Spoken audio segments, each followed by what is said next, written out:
Namaste, dear friends, disciples, and devotees. Welcome to our Evenings with Sraddhalu, number 248, and a very important evening on Iran and Pakistan. Namaste, Sraddhalu. Namaste, Narad. We're taking on a very, very important subject. Yes, it's not only topical because of the ongoing war between Israel and Iran and the recent near war between India and Pakistan, but it's also extremely important because of the place and potential that Iran has, which we discover from Sri Aurobindo's writings. It also gives us a view of the tectonic shift in the Middle East. That is one of the many consequences of the recent US election of Trump coming to power, and in India, Narendra Modi coming to power. So, this is the broad sense of the importance of the topic. For those who are not familiar with this theme of current affairs, I would like to remind you that we began this theme sometime last year, and the first of the series was in the evenings with Sraddhalu 172. And over the first 5 particularly, we laid a broad base of a deeper understanding of global events from a spiritual and evolutionary perspective, particularly in the underlying context of the battle between the darkness and the light. It's a struggle that is going back many millennia. It's not something new. But we had a sense of how things have developed over centuries, how these forces and powers organize movements spanning many centuries. Our human lifetime is too small to appreciate that there is actually a plan that goes back 1,000 years or perhaps 10,000 years. But the plan is not held by the human beings, it is held by the forces and the powers who manipulate the human beings. We saw, particularly in those first 5 episodes, for those who have not seen them, please do watch them. It will help you better understand this discussion. We saw how these forces also organize collectives, human collectives, sometimes secret societies, both for representing the powers and interests of the darkness as well as the light, and individuals, and sometimes individuals who inspire entire movements of awakening or the contrary. We looked at examples of disruptors who are human beings who may be conscious of their alignment to the light, who may disrupt the well laid plans of the darkness. Sometimes they may not be conscious, but simply because of what they represent, they may change and massively destabilize work of many centuries, again, both positively or negatively. And then there are those conscious instruments, both for the light and the dark. We looked at the trends which have been building over the last 100 years, particularly, and the way the darkness has organized itself through secret societies to seize upon the potential higher mind of humanity, the potential financial resources, the potential political power structures, etc., from an early age. We looked also at the broad sense of trends and the play of forces behind events. So, this is our purpose in this resumption of the series also. Perhaps we will have 2 or 3 sessions looking at some important shifts that have taken place. But look rather at the things behind appearances, not stop with superficial names and events, but look at the trend behind and the forces at play, who benefits how, from an evolutionary, from a spiritual perspective. And this is the reason why it is best to understand things well after the events have fully unfolded. For example, the Operation Sindoor, where India bombed Pakistani facilities, is better understood now than when it was happening.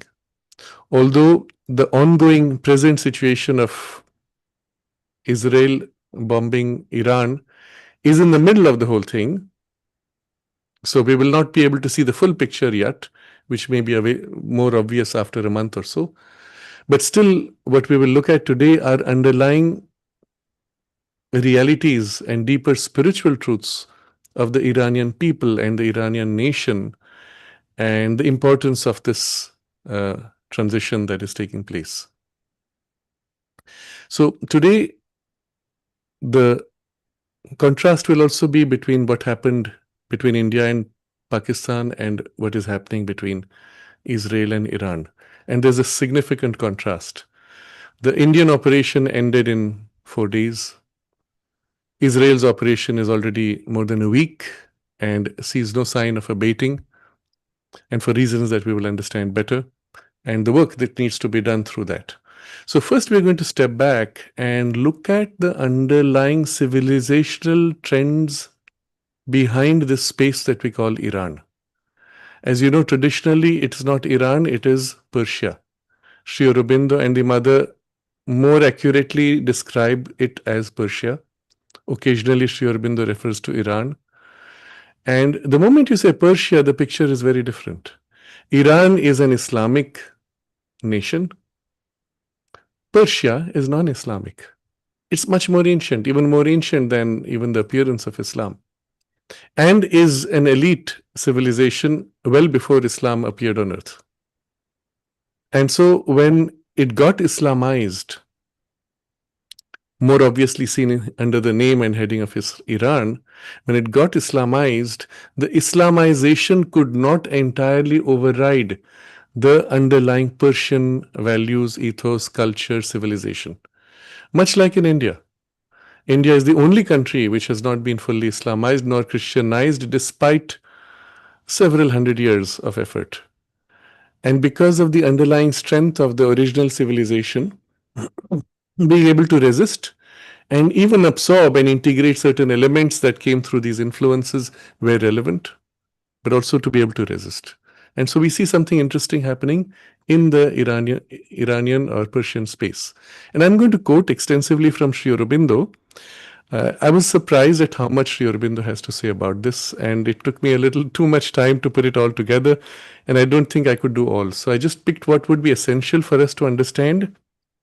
First, what are the civilizational distinctive features, but also how they relate to the current problems in Iran. That is the exaggerated dominance of Islam and the extremist form of Islam that has seized Persia. Sri Aurobindo, I quote now, there will be many quotations, but first one he says, where he's talking of the old ages, old times. And he speaks of India first. We see a very wealthy nation with organized guilds of artisans, a flourishing inland commerce, a large export and import trade. This is India. We hear of busy and flourishing ports through which the manufacturers of India flowed out to Europe, to Arabia and Persia, and from which in those early times we sent out delicate cotton textures, our chintz, muslin, our silk cloth, silk thread, a fine quality of steel, indigo, sugar, spices, and drugs, diamonds, ivory, and gold. In return, we received brass, tin, lead, coral, glass, antimony, woolen cloth, and wines from Italy, and also specie and bullion. He speaks of Venice building her greatness on the gorgeous East, the link with India, and so on. I skip all that. But here, interestingly, flowed out to Europe, to Arabia, and Persia. Now, three names he has taken. Europe is, of course, a huge space. But Arabia and Persia, he takes as distinct spaces. He does not speak of other kingdoms in between. And here you see these are the three, let's say, civilizational focal points standing out. Europe being the farthest, and then Arabia and Persia. Persia is close enough to India to be heavily influenced by India, and yet has its own distinctive spiritual character. We look at the deeper, now mystical dimension. And again, a different quotation from Sri Aurobindo, where he speaks of how the inward turn was due to the mystics in various early civilizations. Almost everywhere, an age of mysteries exists. And then he says, with their significant rites and symbols and secret lore. And now I quote, this took different forms in different countries. In Greece, there were the Orphic and Eleusinian mysteries. In Egypt and Chaldea, the priests and their occult lore and magic.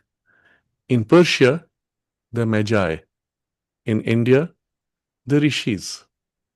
The preoccupation of the mystics was with self-knowledge and a profounder world knowledge.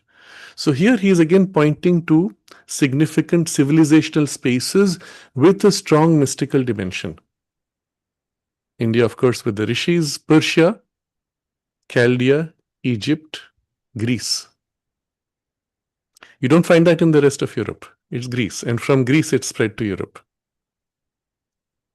The next quotation is entirely from different places where Sri Aurobindo writes.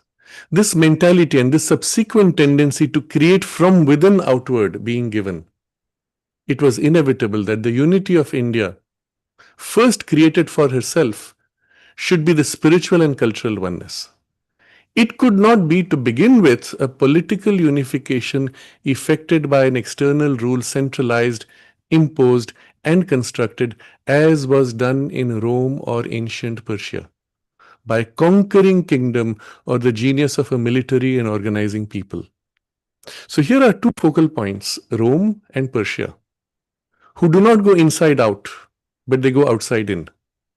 They use the genius of military organization to dominate, to build an empire, to force an external unity, and then perhaps from there develop some deeper inner unity, or not.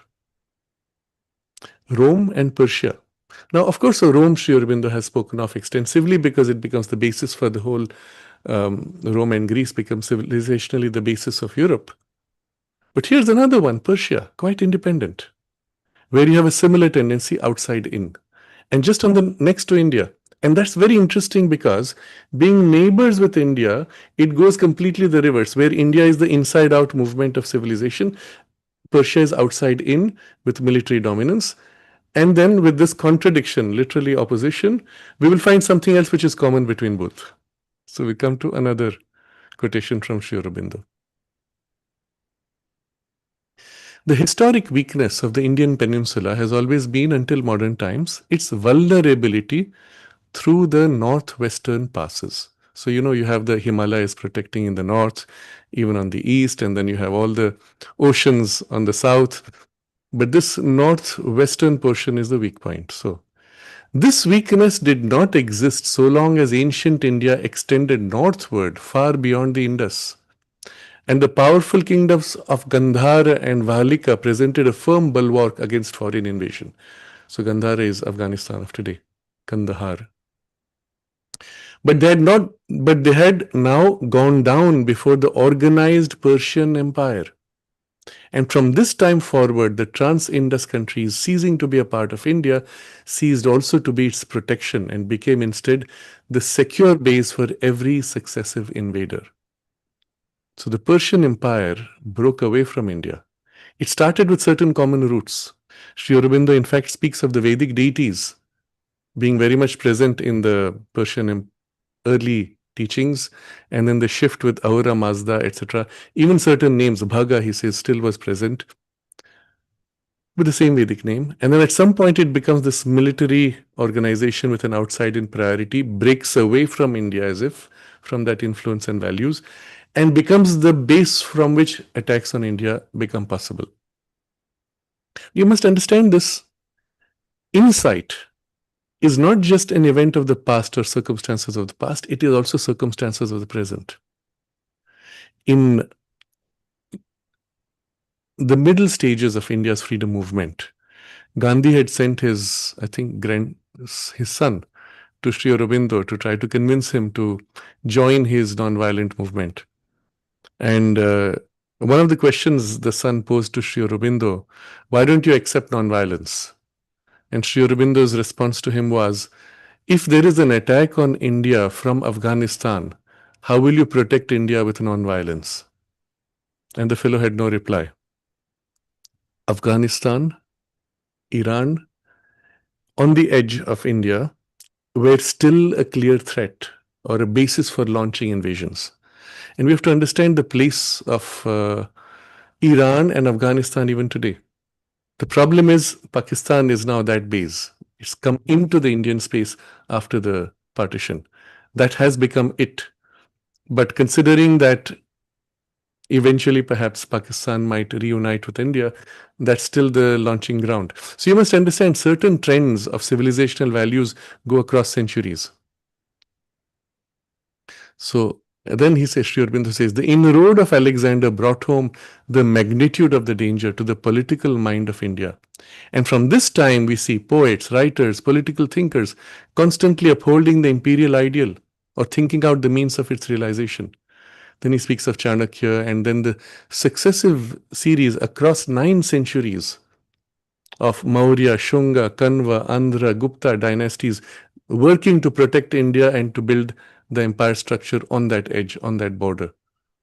And with that remarkable organization, administration, cultural vigor, brilliance, etc. Don't go into the text, it would be too long. But you get an idea of what he's pointing to and the critical events. And these are all defining because they define also the temperament of the Iranian people, as we will see. Another quotation. He's speaking of the period post-Vedic age of Indian civilization was distinguished by rise of great philosophies, literature, beginning of art and science, vigorous complex societies, etc. And then he says, here, as elsewhere, in Greece, Rome, Persia, China, this was the age of a high outburst of the intelligence working upon life and the things of the mind to discover their reason and their right way and bring out a broad and noble fullness of human existence. You see, the 4 spaces, Greece, Rome, Persia, China, where this intelligence is turning to life. But in India, this effort never lost sight of the spiritual motive, never missed the touch of the religious sense. So again, this is the distinguishing character. Then elsewhere, when he is speaking of the formation of nations, I'm going to skip the full sentence and just jump straight into how from the need for expansion, the national ego itself thins out and forms a nation identity. So he gives this example. For example, the Persian tribe first into empire and then into the nationality of the Persian people. Similar thing he says happened in Rome. Tribe, empire, and from there formation of nation. And then he says something else in the same text. Persian nationalism had succumbed and lay suppressed under a system of spheres of influence which were really a veiled protectorate. This is what happened after the colonization. So what he's distinguishing, and this is the difference between Pakistan and Persia, Iran. Persia is a nation. Pakistan is not. Pakistan is a fragment of a nation, cut out and therefore a country, but not a nation. Persia can stand on its own, on its cultural identity and its civilizational values and its long history of that national identity.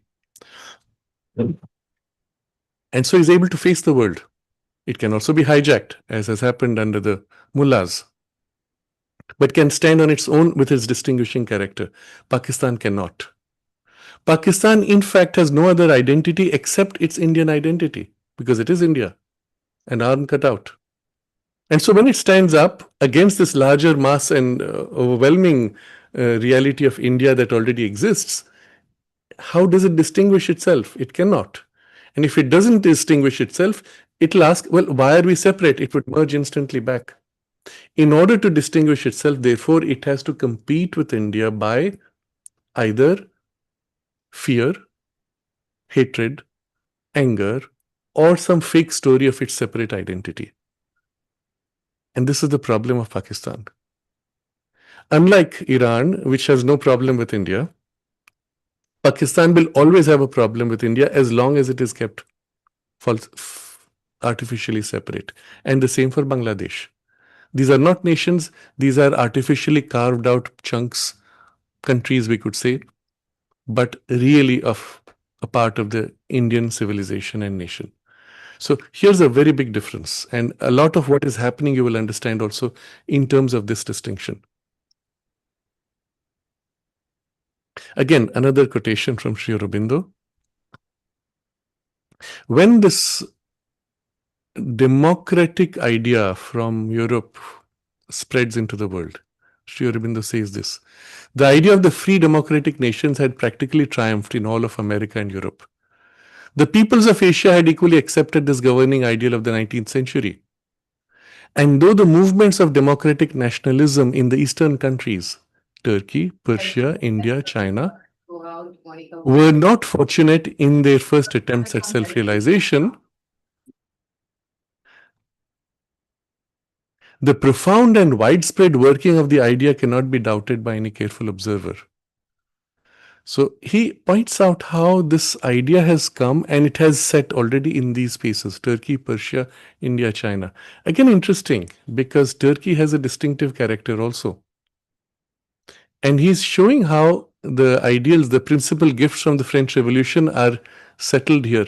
And so deep inside the Persian civilization is this idea of a democratic nationalism. But there is also the domination of the king. And this is where the conflict happens and the basis on which Iran got hijacked. So we'll come to that shortly. So Sri Aurobindo again is describing how this unification takes place. The first difficulty would be the character and composition of this governing body when you form a nation. A problem beset with doubts and perils. In ancient times, it was solved readily enough in smaller units by the absolutist and monarchical solution with the rule of a conquering race as the starting point, as in the Persian and Roman empires. Again, the same two comparisons. In both cases, you have one conquering race which dominates and controls everything around which it has conquered. And that becomes the basis for the governance. But that resource is no longer as easily open to us in the new conditions of human society. Whatever dreams may in the past have entered into the minds of powerful nations or their czars and kaisers, the monarchical idea itself is beginning to pass away. After a brief and fallacious attempt at persistence and revival, almost it seems to be nearing its final agony. The seal of the night is upon it. This is nearly 100 years ago. So that monarchical idea, you had the Shah of Iran, eventually had to get toppled. Before that, of course, the Shah did some important things. But when it got toppled, there was not a framework on which the people could be held together. And that's when this extremist Islamic ideology took over, with the mullahs becoming the Shahs. So the problem is this: you have still the monarchical idea, which is very strong. The people of Persia have not yet recovered or rediscovered or organized their mechanism of governance, self-governance. We'll come to this again, this point in different ways shortly. Then he speaks of how Greece, later Rome, India, China, and Persia are surrounded by or neighbored by enormous masses of old infra-rational humanity and endangered by this menacing proximity. So until these spaces develop an ability to defend and protect themselves, there is always the danger of this invasion.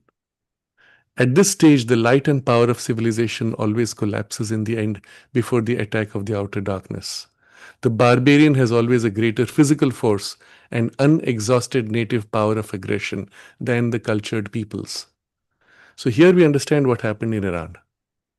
While the cultured people had that refinement, the strength of the barbarians around invaded, and that is this very coarse, crude form of extremist Islam that took over, overthrew the Shah and became the Shah effectively. Now the Mullah. If you look at Iran before this overthrow, 1970s sometime, you see a very highly developed, modern nation. You see women, men, free, equal, doing all kinds of various activities, taking the best of the East and West. If you look at some of the videos of that period, it's interesting to see. You would have thought a highly developed, modern country. But when this comes, it imposes a regressive form of Islam with all the, what do they say, cultural police, which ensures that women wear burqas and so on. And then they kill people in the most horrible way, chopping their hands or stoning them to death, etc. So this is what you see here. The light and power of civilization always collapses in the end before the attack of the outer darkness.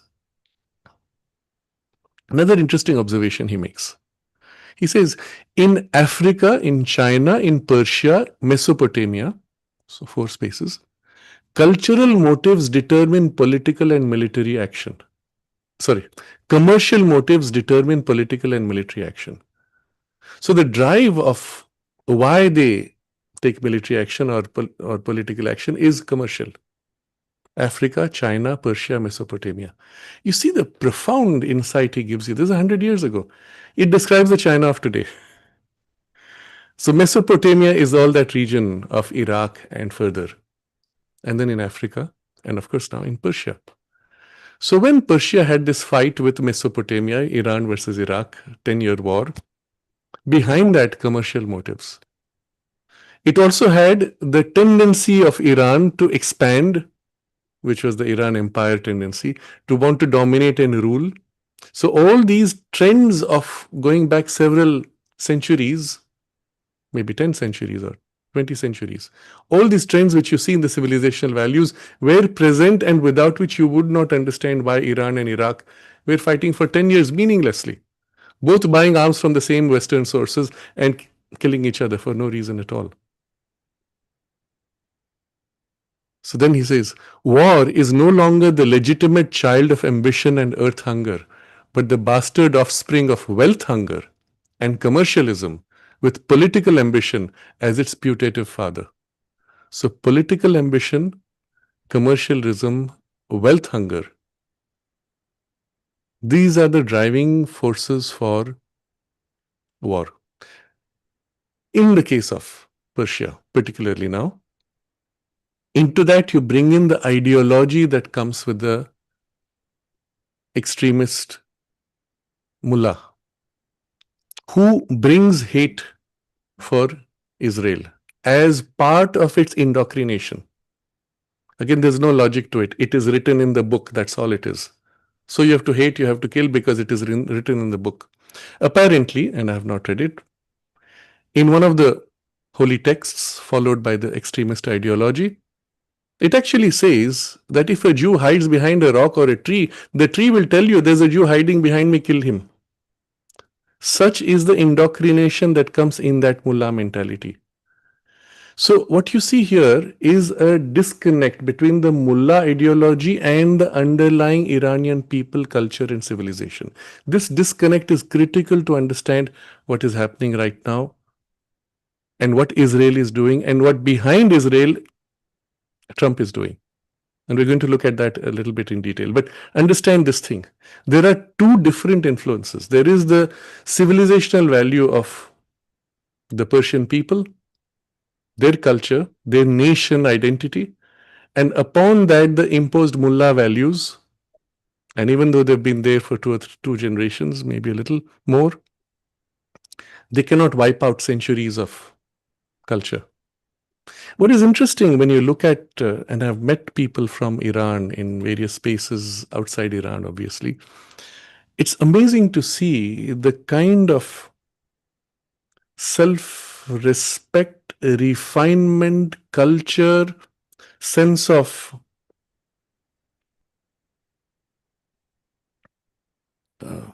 dignity with which they stand. Some of them are refugees, some of them are not. Some of them are actually traders. I met one who was a head of a whole business sitting in Dubai, but Iranian, and you had this common. I met refugees, they had this in common. And among them, when you look at even their Islam practice values, very different from the more extremist form of Islam. So, one of the things which they would say is one life, one wife, one God. These were the three things. One, one, one.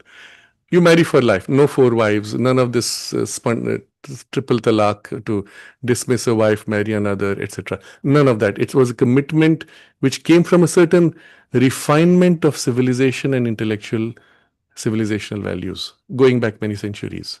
And though Islam came in, it could not eradicate in the coarse form. It filled in, and there were elements of Sufism which were held, but nevertheless, it held its civilizational value. This is extremely important because if you have these two layers and they're very different, removal of the upper layer of the mullah extremism might just liberate the true value system of the Persian people. This is likely to happen if Israel can complete the present process. If it does happen, then you will see an Iran which will be very different. If it stops short halfway and does not complete that mission, it will be a relapse into the most crude and coarse form of the mullah values and might even delay this freedom. So we'll read a little more and then you will understand Sri Aurobindo actually tells you what the problem really is. So this is a longish passage I'm going to read from, but it will help you understand not just Iran, Persian space, but many of the countries in the East. And a trend which is suggesting the direction of the next 100 years. And this is titled by Sri Aurobindo, National Vitality. I'm going to read from this. Nothing is stranger than the difference presented by Europe and Asia in the matter of national vitality. This is 100 years ago, Sri Aurobindo's writing. European nations seem to have a brief date, a lifetime vigorous but soon exhausted. Asiatic races persist and survive. It was not so in old times. Not only Greece and Rome perished, Assyria, Chaldea, Phoenicia are also written in the book of the dead. It's painful to see it that way. The real Greece, the real Rome, the real Assyria, Chaldea, Phoenicia, not present today. But the difference now seems well established. France is a visibly dying nation. What a statement. Looking 100 years ago, he's looking at the France of today. And everywhere you see today the decline, and it's shocking, it's deeply disturbing. But he's seen this 100 years ago. Spain seems to have lost the power of revival. Italy and Greece have been lifted up by great efforts and sacrifices, but show a weak vitality.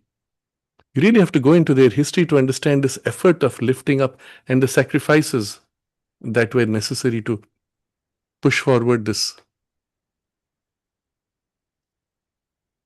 The Anglo-Saxon race is beginning everywhere to recede and dwindle. On the other hand, in Asia, life pulsates victoriously. Japan has risen at one bound to the first rank of nations. China, untouched by her calamities, renovates her huge national life. Imagine the foresight he has at that point. He's seeing all this, and he is 100 years down, it's so obvious. The effect on India of an accumulation of almost all the conditions which bring about national death has been a new lease of life and a great dynamic impulse. So it's as if on India all the things came to destroy, and suddenly it has this reverse effect.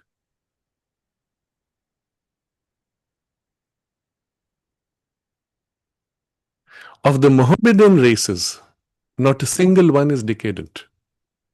Persia rises from her weakness, full of youthful enthusiasm and courage, though not yet of capacity. Interesting. And this is the Iran under Shah, before the mullahs took over. And this is the underlying reality of the people, you have to understand. Arabia, in her deserts, surges with life. Egypt, after her calamities, is undergoing new births. As far as Morocco, the stir of life is seen. And today, Turkey, the sick man, has suddenly risen up, vigorous and whole. You'll notice even in the Russia-Ukraine conflict, the critical role being played by Turkey, by Iran, China, of course, India. And it's as if in the heart of Europe, these nations are playing a determining influence. That's interesting to see that. And then he says, what is the source of this difference? Is it not in this that Asia has developed her spirituality and Europe has turned from it? Europe has always tended to live more in matter and in the body than within. And matter, when not inert, is always changing. The body is bound to perish. The high pressure at which Europe lives only tends to disintegrate the body more rapidly when the spiritual sources within are not resorted to for stability. So here he gives you the clue also, what Europe needs to do to recover itself. And with this insight, it's just in 2 sentences, he gives you the clue. You have also the means for correction of your own life, because let's put it this way, very crudely, very bluntly, everywhere in the world, including in the East and in India, we are imitating the European life or the American variant of the European life. And if you do not make for this correction, you have the exaggerated rapidity of disintegration of the body because of the high pressure of life. And when the spiritual sources within are not resorted to for stability, you will just disintegrate faster. Think about this, make the internal corrections. And now I come to the last couple of things which are the most mind-blowing. Here's a question somebody asks, I believe it is in the 1930s. Someone asks, if Mohammedanism will retain its present form and terms in the future, at present its only strength and faith is in the most orthodox section, which does not and cannot change even a bit. For the least change would mean the end of its formation, and in that it has sufficient force and faith. The problem of the orthodoxy of Islamism, for example, is this rigidity. What happens under such circumstances? Can it have a place in the supramental creation? Sri Aurobindo's reply. There is no place for rigid orthodoxy, whether Hindu, Mohammedan or Christian, in the future. Rigid orthodoxy, there is no place. Those who cling to it lose hold on life and go under, as has been shown by the fate of the Hindus in India and of the orthodox Mohammedan countries all over the world. It is only where there has been an opening to new light and inevitable change that strength is returning, as in Turkey and Persia. Interesting. Again, he is pointing to Turkey and Persia as spaces where this youthfulness, plasticity, adaptability have come up. But remember, this is 100 years ago, before the mullah culture took over Persia. The mullah overthrow, let's put it that way, mullah revolution. In the supramental creation, fundamental truth will always find a place, but orthodoxy means a clinging to narrow limitations. And limitations of that kind cannot exist in the supramental creation. All that is permanently true will be taken up into the creation of the future. This is 1932. So here's an interesting insight into what is happening in the Middle East. And wherever you see this hardened orthodoxy, you see also the diminution and the weakening. And so what is interesting in Iran, these 2 layers that I spoke of, the crust that has taken over and dominating in place of the original king's family is this orthodoxy, and that has ossified to a point where it has become untenable. Had this attempt to replace it taken place 10 or 20 years ago, it might have been premature. One had to as if wait for this orthodoxy to ripen out, to harden out, to be sufficiently coarsened and that it could be neatly chopped off to free the people.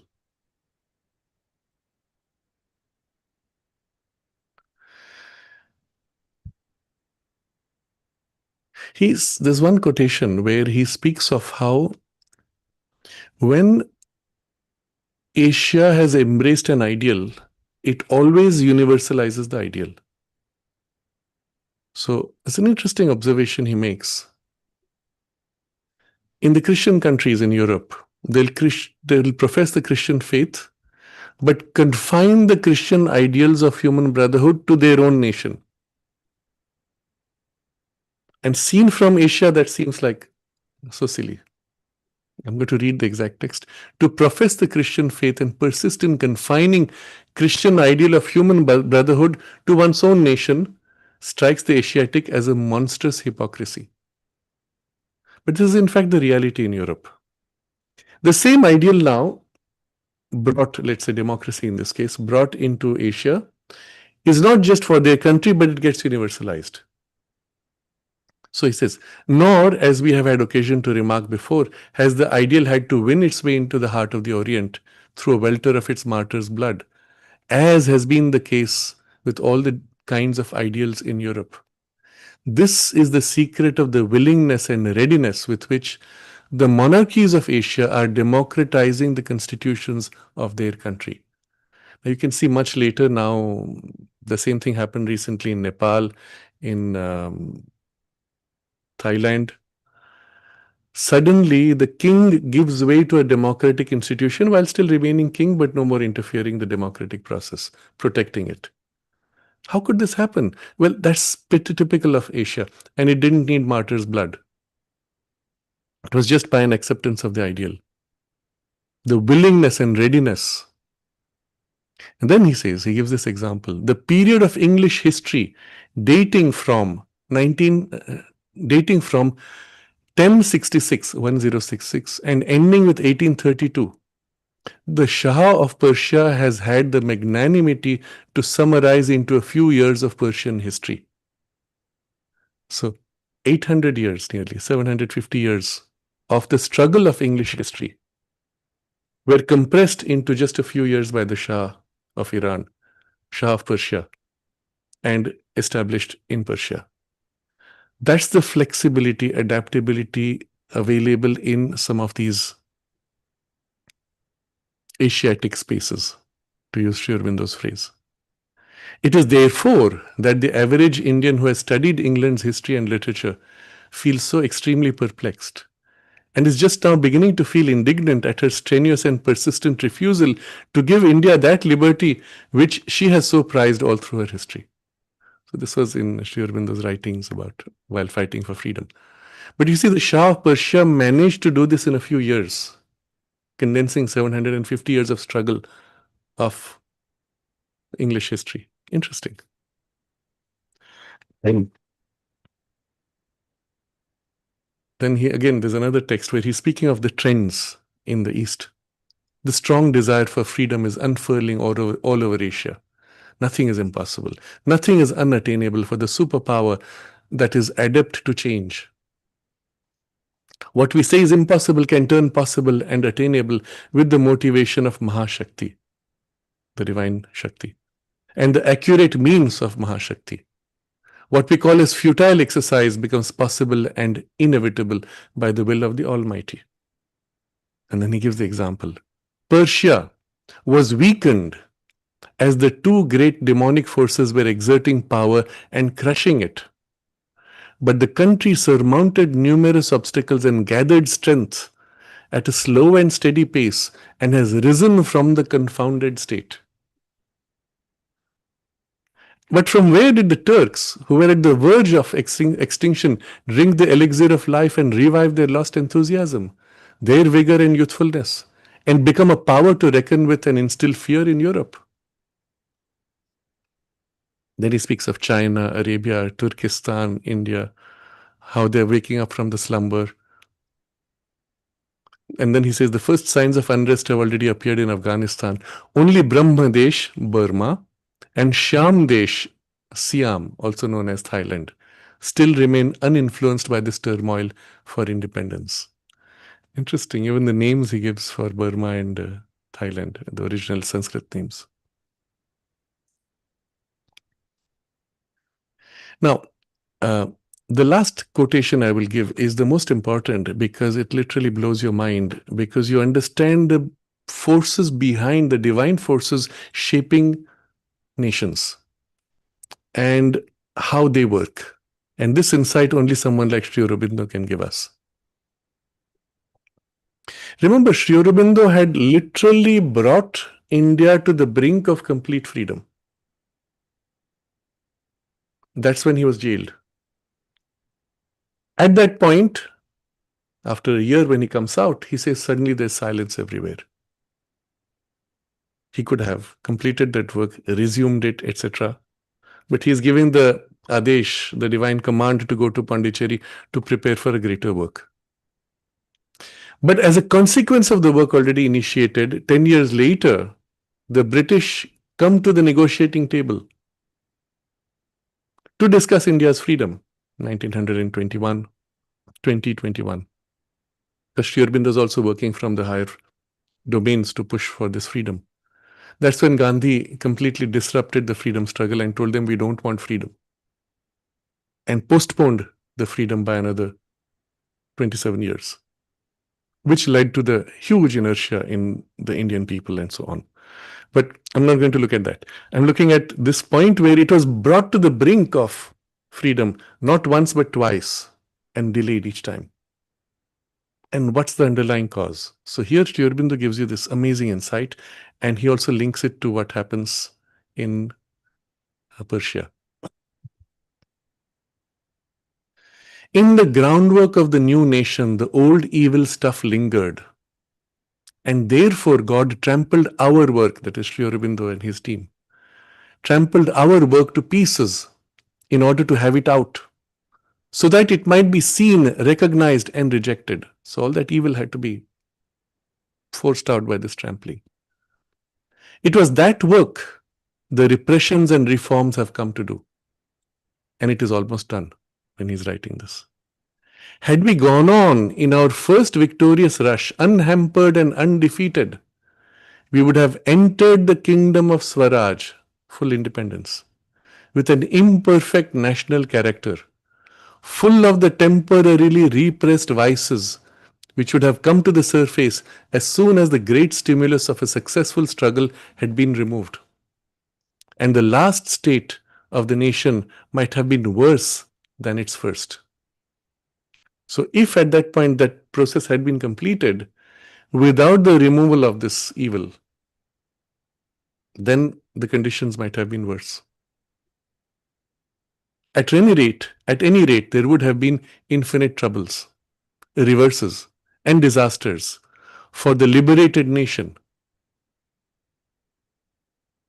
So a lot of that has happened because of the partition. Nevertheless, it would have happened even without partition for these reasons. And the things which would have been worked out, which God's trampling exposed, were precisely these things which are underlying the partition also, among other things.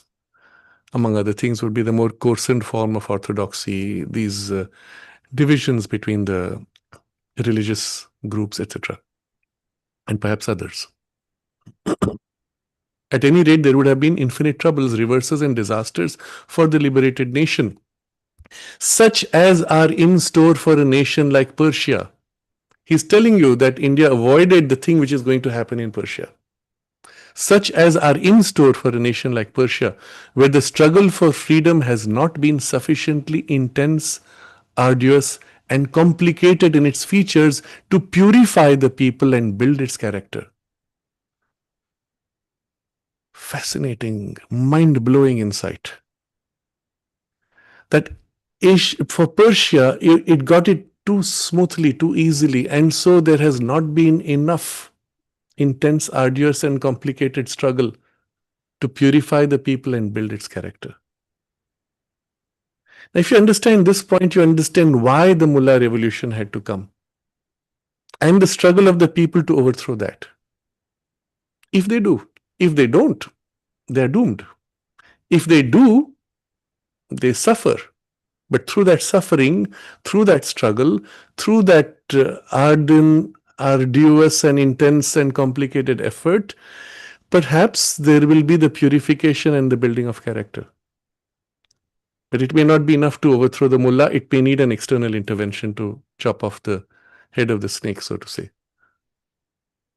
Think about this. And a lot of the reason for all this pain might just become understandable. It is well to have done with our troubles, Sri Aurobindo says. This is for India. It is well to have done with our troubles, reverses, and defeats before the end is gained, so that we may enter our kingdom pure and strong. We ought now to be able to recognize what it was that has made us fail in the hour of trial. For there can be no doubt that we have partially failed. To recognize the defects is to reject them.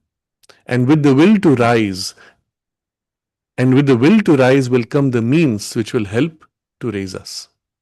So I'm going to say all this still applies to India. This is really the struggle India is going through now. The spirit of the nation is rising again. Only it must be clearly recognized that the old outlets are not the right ones. Solid and thorough work, self-discipline by means of noble and orderly action. This is the path by which we shall arrive at a higher national character and evolution. So this is advice for India today. Solid and thorough work, self-discipline by means of noble and orderly action. This is really the formula for rebuilding of India. This is the path by which we shall arrive at a higher national character and evolution. Unlike Persia, for which this struggle, so much more is in store.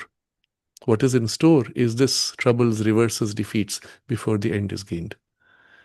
And with this understanding, we can see why the Shah could be so easily overthrown, why the people could be so easily enslaved by a extremist Islam, although they follow an Islam which is much more Sufi or much more rooted in the deeper values that originally Islam would have tried to instill in Arabia and other spaces. And yet, this overthrow and even the suppression of the civilization by contrary values is somehow inevitable because of this reason, because of the insufficiency of the building of character, purification, and strength. And now we come to a point where this might just have been, it might just be ready for this overthrow. It's interesting also, I've quoted from Sri Aurobindo extensively, but the mother also has many stories from Persia in her Tales of All Times and other stories. Many stories, drawing as if from the deeper spiritual traditions of Persia, meaning it has a deep spiritual root, it has deep spiritual roots. Contrast this with Pakistan, which has nothing, which is not fundamentally Indian already. And so you see two very different cases and two very different results also in the war. Let's go back to what happened with India's war with Pakistan and then come to Israel's war. So what happened in India was that there were these repeated terrorist attacks. They've been going on for decades. It's not something new. Bulk of them focusing in the soft part where Pakistan has always had some influence, which is in the region of largely of Kashmir. Why? Because of Nehru's blunder right in the early days. Even that is not the true cause. You have to go back for that cause nearly 150 years, where large parts of Kashmir, which was a very Hindu, rooted in the Rishi tradition, to this day they speak of the Rishis, which define the Kashmiriyat, the Kashmiri tradition and its spirituality. And even they link it to Sufism, but they're Rishis. And they speak of the original Rishis. And about 150 years ago, a large number of converts, Hindus converted to Islam, came to the king and the priests and said, now that we are no more under this pressure to remain Muslims and we have always lived by the Hindu values, we want to reconvert officially and be called Hindu. And at that point, whoever it was, I do not know the details, they refused, saying, no, you have kind of lost the purity, you will always remain what you are. Therein lies the root of all the problems you see in Kashmir. It was this rigid orthodoxy which looked down on a people who had as if fallen from their purity of whatever the concept the orthodoxy had. And these same people who were denied, who were allowed to fall, now continue to live by those and get subsequently hardcore Islamized in the most extremist form. And that happens with partition. So you might say roots are in partition, but the roots go further back to this rigidity, orthodoxy of the leaders, the then leaders, religious leaders. Yes, with partition, this hardens, and you have a very serious situation where large parts of Kashmir are taken over by Pakistan, and instead of winning them back, Nehru chooses to call the United Nations. Therein again, you see another weakness, which is of the Nehruvian mentality to appeal to the superior English race for solving your problems because you're incompetent to solve them. Now, Nehru himself was never chosen. He was never elected by parliament, as you know. He was selected by Gandhi, overriding the electoral process which has selected Sardar Patel, not once but twice. And so it does not represent even the Indian democratic perspective. It does not represent the people's will. It represents Gandhian values. Gandhi, as you know, had his own issues, and he was under influences of various kinds.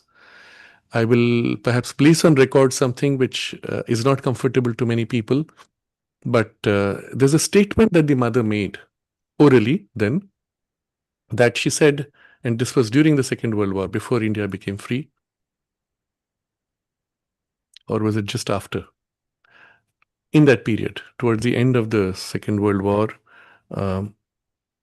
and mother said, the same force that is inspiring Hitler is inspiring Gandhi.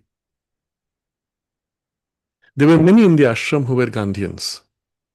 They were followers of Gandhi who had come to Sri Aurobindo, living in the ashram, and some of them were very deeply disturbed because he was, for them, he represented a certain ideal. Among them was one, Jayantilal Parekh, who was the head of and founder of the ashram archives. And he told us this himself. So he went to the mother and said, Mother, how can you say that? You see, it's not as if he said, please explain. He opposed it. How can you say that? To which mother responded, and she took a diplomatic position. She said that, well, he is open to all kinds of influences, both positive and negative. And so he came back sufficiently mollified. And he shared this with us. I have it firsthand from him. But this helps you to understand why so many of the Gandhian and Nehruvian policies were harmful for India and actually delayed India's reawakening and kept her enslaved. I won't go into all of them. But suffice it to say, this was one of them. And the Indus Valley, in the Indus River Water Treaty was another of Nehru's big blunders, where he allowed Pakistan to have 80% of India's water from the rivers for nothing in return. And Gandhi at that point wanted to give away a huge amount of Indian finances to Pakistan. And even having had Bangladesh and Pakistan, or having two pieces of Pakistan, East and West, he wanted to create a corridor linking the two countries. And this is when he was, so to say, pushed out from the space by assassination. Now, the ridiculous extreme to which these leaders took India's interests in the opposite direction cannot be explained otherwise than to understand there were forces playing behind. As a result, with that partition, both Bangladesh and East Pakistan then and West Pakistan become as if two arms of the body cut out. The body is armless, the arms are bodiless and soulless. And therein lies the problem. Pakistan must continuously irritate India and provoke India in order to retain some sense of individuality and to hold its people together. Sri Aurobindo makes this observation: war is often the easiest way by which rulers integrate their national identity and strengthen the integration. So, what was happening in recent times was that Pakistan was already breaking up. Under Modi, the whole focus had been to stop engaging with Pakistan and to disconnect India from Pakistan in public discourse in international matters, rebuild India's economic basis, and Pakistan was falling behind so rapidly, and it doesn't have enough food or water to supply its own people. And the military itself has become like a gigantic cancer eating up the national resources. All the businesses are owned by the military investments. There's a very interesting article I saw where they give some extraordinary figures saying almost 80% of all businesses in Pakistan are owned by the military. So the money going into the military and the corruption in the military is so strong that they end up running civilian businesses and operations as a way of making money. And they're, of course, accountable to nobody. So effectively, Pakistan is run by the military. The prime minister is only a figurehead selected by the military or allowed by the military as long as he does not disrupt the military's authority or question them. And that's how literally Pakistan has become, and worse over the years. This being the situation, Pakistan internally has been in a tendency of breakup, which Mother had foreseen. I've spoken about this before. I will not repeat, where Mother said that Pakistan will break up into 4 distinct parts and each part will want to rejoin with India. And this was particularly happening in certain areas where there had been, if you saw recently, trains were hijacked by the Baloch, I believe, fighters for Baloch independence. And the military was on the edge of survival. It had become irrelevant under the pretense of democracy, and the Fissiparist tendencies had become too strong. At this point, the present military chief of Pakistan asserted himself, bypassing the elected government, and began this operation of massacre in Pahalgam, in a region, in a part of Kashmir, where tourists were taken, herded together, and shot. They were shot clearly on religious terms, which the existing media tried to suppress. This was one of those peculiar features of the Indian media, which is largely leftist. Some of it is not just leftist, but it is under control of anti-national interests. So one of the things they want to do, as from the leftist mentality, is to cover up anything which has to do with either the Hindu identity or with national pride or values. And one of the things these 4 terrorists did was to shoot people on the basis of religion. They asked, "Are you Muslim or Hindu?" If you're Hindu, they shot the man and left the woman widowed in front of the woman, one by one. And sometimes if the person said, "Oh, I'm Muslim," they would have them remove their pants to show whether they had been circumcised, or they had them repeat the certain verses, the kalima, by which they can prove whether they are Muslim or not. And if they could not, or if they're not circumcised, they were shot. Just like that, point blank. Now you see, a person who shoots like this is soulless. You feel nothing. These terrorists are bred to be soulless. They're not just terrorists, they were actually the outreach arm of the Pakistani army, which has been built on these values. I go back 20 years when we were told, and it was Subramaniam Swamy who had put this on record, that the last level of the Pakistani army was being Islamized. One more generation up and it would be totally Islamized in the most extreme hardcore Islam. So in that most extreme framework, they hate for the sake of hating. There is nothing left. So you can shoot like this and feel nothing. And the widowed women were told by, "Go and tell your Modi." So the hate was against Modi, the hate was against Hinduism, and it was a dominance of Islam over Hinduism. Now this fact needs to be understood. It's painful to face it. The media will never say it in such terms. The media went so far as to whitewash the matter, saying some people were killed, some tourists were killed. No, they were all Hindus only who were killed. There were some Muslims incidentally got shot But nobody was killed because he was a Muslim. They asked, "Are you Muslim? If so, you're released." So it was a very clear, religiously driven attack. Now you must understand it is exactly the same mentality at the top in Iran, in the Mullah Control Center, where parallelly, just after, literally a week or two after, the head of the Iranian Mullah, let's say, control system, made this statement asking all Muslims to kill American diplomats, politicians, or if you can't reach them, their family, their wives and children. Find the weak point wherever you can access, kill them. Why? For hate, no other reason. You have the same mentality between the two at the top. The difference is in Persia, the people are different, and there is this snake's head on top. In Pakistan, it is the entire military which is perverted, and the common citizen, non-military, are still Indian.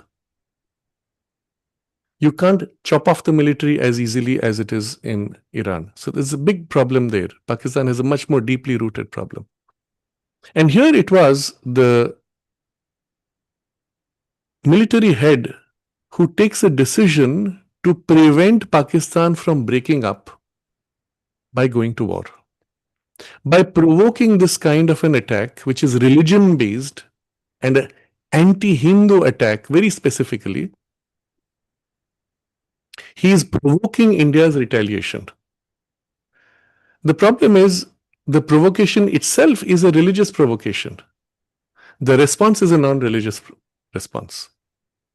There's a disconnect. It's not a religion versus religion war. It is a religious hate, and the response is a political or civilizational attack. The same thing exists between Iran and Israel. While the hatred which you see from the mullah is a religious hatred for the Jews, or for America, which is the great Satan, or Trump, who is not playing along with their interests, whatever it is. It is a religious hate. The response is a civilizational survival response. It is not hate versus hate. There's a fundamental difference, and you have to recognize this. So when India retaliated, so it was interesting to see the mechanism of that retaliation. It took about 2 weeks to prepare. So very precisely graded, very precisely focused, aimed at destroying the terrorist training camps and terrorist leadership. What is fascinating, and again which the mainstream media avoided revealing to you, but you'll find it stated in the non-mainstream media, is the head of, I think it was the JEM, Jaish-e-Mohammed, one of the terrorist groups that was involved in these kinds of massacres in India. The head says his entire family of 10 people got killed in the precision surgical strike from India. And he's lamenting. He says, I wish I had died with them because they're all going to heaven because they are part of the jihadi war. I am left behind. He wants to die. You see here again the perversion of the mentality. The eagerness to die while killing those you hate from a religious hatred standpoint. There's no rationale to it. And this is the extreme rigidified orthodoxy of that extremist Islam. It does not represent any truth. It does not represent any religious or even spiritual values. And this wants to die, but in destroying others, it will die. And so when there is the surgical strike to eliminate this, there is no other way out. You cannot sit with them and have discussions. You cannot negotiate with such a mentality. There is only one solution to eliminate them. It's not something you can say. It's not politically correct to say it like that. But if you understand the mentality and the way it is rooted in this hatred and destruction, and the mentality and the celebration of destruction, and the degree to which it is rooted in that belief, there is no other solution than to eliminate that mentality itself. Now, ideally, you would say eliminate the mentality, which means go all the way down into education and remove that whole training program, which in India, Modi has tried to do through various kinds of engagements, including also in Kashmir. But It takes time. It takes a few generations. After Nehru's blunder and 3 or 4 generations of that indoctrination of that mentality, it's going to take another 2 generations, perhaps at least, to eliminate it. But in immediate intervention, the elite leadership that commands the whole operation of hate needs to be eliminated. There is no other way. So India's precision surgical strike, if I remember right, they were at 21 training camps. And some of these, interestingly, when afterwards, so you see the satellite photographs, you see one of them was shaped in the structure of a mosque. There are photos from inside. There are these domes. Between the domes is a flat patch, and the missile goes exactly into that flat patch, absolutely in the center, 40 centimeters hole, and explodes inside, killing all those who were under training. Interestingly, immediately after, when there was the ceremony of those who had died, the top brass of Pakistani military was present. The entire military leadership at the highest levels was present because they were mourning the death of their trained people. If they were not present, then those terrorists would have felt that they were being rejected by the people who had funded and prepared them. So in that moment, they exposed the fact that all these were just the proxy for a direct proxy war through terrorism by the Pakistani military. And it's the mechanism by which, in that attack from India, the present military leadership wanted to hold together Pakistan to prevent it from breaking up.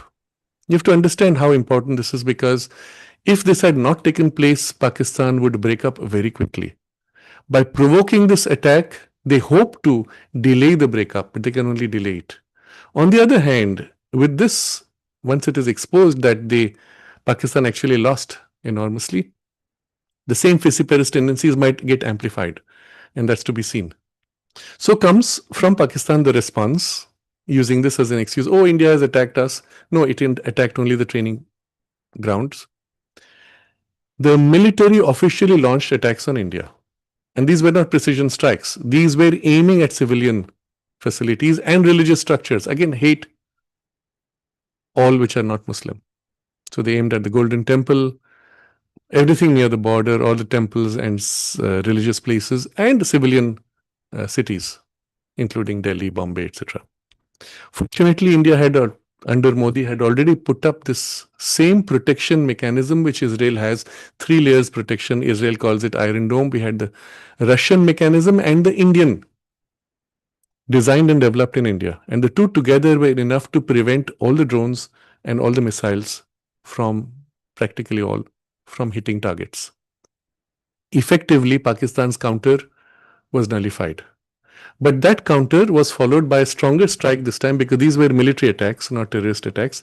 So there were stronger strikes from India to the Pakistani military facilities this time, which is quite amazing. And you really have to look at the details of what took place. Interestingly, India has not spoken too much about it. There were many rumors. At the time, I happened to be in Europe, and all the newspapers, televisions that was in France, were speaking of how India's fighter jets had been destroyed by Pakistan, which was completely false. It was Pakistani propaganda. What was interesting, the entire Western mainstream media was playing to Pakistani propaganda. Not one bothered to follow up what India was saying. And that shows you the cabal control was backing Pakistani military. Cabal wants to trigger a war between India and Pakistan, and would like it to become the same situation as between Russia and Ukraine. Had Pakistan succeeded in hitting, and the counter from India would have been followed by another counter, and at some point you forget who started what, and just goes on and on. This was their intention. The same thing, Ukraine is a small country in front of Russia, and the two are bogged down. Pakistan is a small country in front of India, the two would get bogged down, and for them they will have one of their forever wars, which for the cabal is one of the goals. Start a third world war. And the difference, of course, is both Pakistan and India have nuclear weapons. So at some point that might just come into the play. I'm going to some detail in this because you'll see shortly, because of certain statements of Trump. Now, what is interesting is when India countered with precision strikes, using India's indigenously developed missiles. BrahMos were one of them. There were others fitted on European planes. The missiles, some of them were hypersonic, multiple times faster than sound.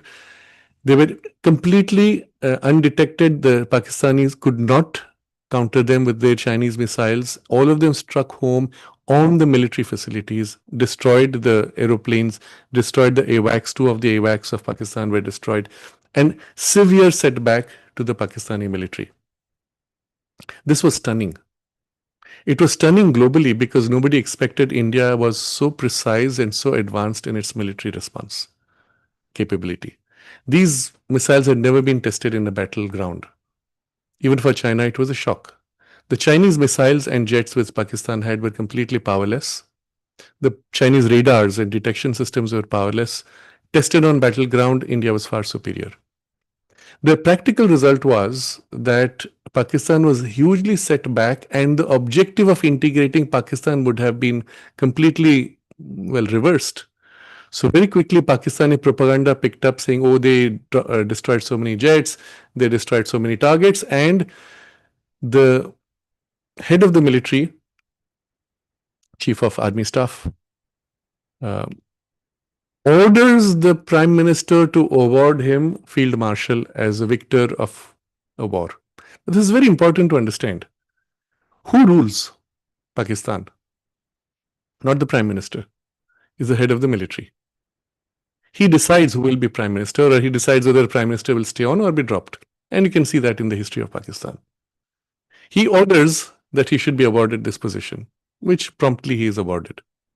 So it's a way of fooling the Pakistani people. Now, what was interesting, and I was watching the media play, eventually, the French media came out with a statement that, yes, in retrospect, after several weeks, India massively destroyed Pakistani facilities. Pakistan did practically nothing to India. So India failed in its public relations. Won militarily but failed in public relations. No, that's not true either. It was the media which lied to you. And when they were caught lying eventually, because at some point it was too obvious, they said, oh, you people did not do the correct public relations, and so we were misled. But they don't say we were misled, but that's the idea. So understand one thing in this whole reporting of the news. The media is not your friend, mainstream media. Mainstream media is a liar, is deceptive, is intended to promote cabal objectives and make you play the cabal game. They lie to you blatantly, and when they're caught lying, they will just say, oh, you were ineffective in your communications, and it's not their fault. More seriously, the shock in Pakistan is so great. One of the key elements was Pakistan was threatening nuclear war. One of the ministers came out with a statement that our nuclear bombs are not just there for show, they will be used if India attacks. In the counter that India made, they eliminated and neutralized the nuclear command control center and facilities. So the problem was Pakistan could not even make a nuclear response, was struggling even to survive. And one of the bases, which was the nuclear power center, which India hit, and it was an underground base. So you can see through satellites a hole, and inside the hole is the entire base. And so there was a massive explosion underground, which registered like a mild earthquake in the meteorological facilities. And that's where that particular base was, where the CIA American control systems were based. And at that point, there was the panic. So there were two panic calls. There were the panic calls from the CIA base, which is the deep state, not the good guys, but the bad guys sitting in Pakistan controlling this whole operation, and which also controls the nuclear missiles. And one of the statements which came out later from the Pakistani military was that particular base has entire regions which are completely US controlled, and even the Pakistanis military are not allowed to go there, and they cannot know what's happening. It's in one of those underground bunkers that the Indian missile struck. The result was panic calls going from there to the United States. And at the same time, when so much destruction was taking place, had this continued, there would have been practically nothing left of the military facilities. And it was still targeted at facilities, not people. The Prime Minister of Pakistan called up President Trump government, and asked it to intervene to rein in the military chief, because military chief is the de facto head of country and is not responding to them. And that's when, from Trump's side, there was a phone call to the military chief telling him to stand down and not go nuclear. Therefore, Trump had a right to claim that he prevented a nuclear war. The problem was, again, the media and the leftist media in India used this to attack Modi, saying that Trump is claiming that he brokered peace. No, he never claimed that. He claimed he stopped a war. He claimed that by stopping the head of Pakistan, which is the military head, from escalating further by a direct threat. On the other side, when they spoke to the Modi government simply said, if Pakistan wants peace, let them tell us. And there's a mechanism which was already set in place for communication between the two. And it was already decided in advance, because even that mechanism has to go all the way to Prime Minister to get permission to stop. So it was already decided in advance that having completed this, if the Pakistanis wanted to broker peace, we would accept. So Trump goes back, or his government goes back and informs the military, now you need to kick your machinery in place and stop this, which is what happened, and the war stopped. But this is a point which is big difference between India and Israel. Israel did not stop short. We'll come to what Israel did. Israel did not stop short. If they stop short, the results will be far worse. India made a mistake, many believe, that we should have gone further and eliminated the entire military infrastructure and equipment, which for Pakistan to rebuild might have taken a decade or so, at least. Now, there are two views on this. One view is, once Pakistan got desperate enough, they might just use the nuclear option and there would be a nuclear attack. Even if one bomb got through, it would be enough to be a disaster. And so they should not have been pushed beyond a point. And the other view is that we should have just gone on, even destroyed the nuclear facilities and command control systems. So I'm not going to pass a judgment on this. I just recognize that we don't have enough information for taking the decision that was taken. Nevertheless, it seems like something more could have been done before ending the hostilities. Now what has happened is the strength of India's capability is exposed. Perhaps I think even the Indian government might have been surprised at how effective its own armaments have been. China was shocked. Many who wanted to buy the Chinese equipment have no more shown interest in it and perhaps might consider buying Indian equipment. But Pakistan was the most setback and surprised. Now the whole process, and there were news items which were actually headlining saying that Pakistan is looking for a counter to India to destroy the BrahMos missile or to block it. Still, it will take them a few years to rebuild, but this time they will come back stronger. I'm going to point to what are the potential ways. This is the whole new dimension of warfare, which has been exposed by what happened between Ukraine and Russia. Ukraine sent trucks into Russia, deep inside Russian territory. And these were civilian trucks. Inside the trucks were drones.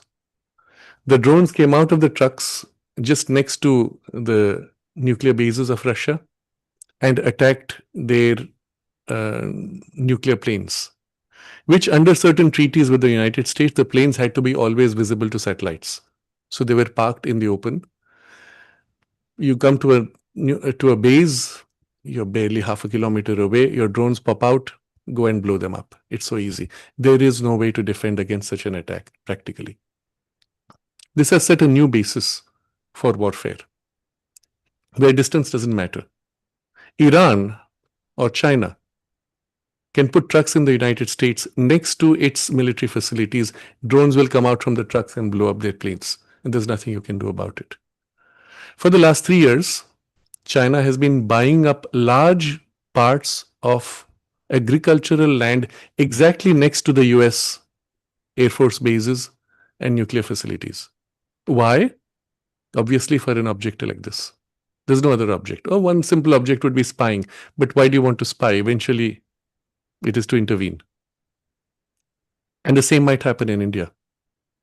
All future warfares will be of a different kind.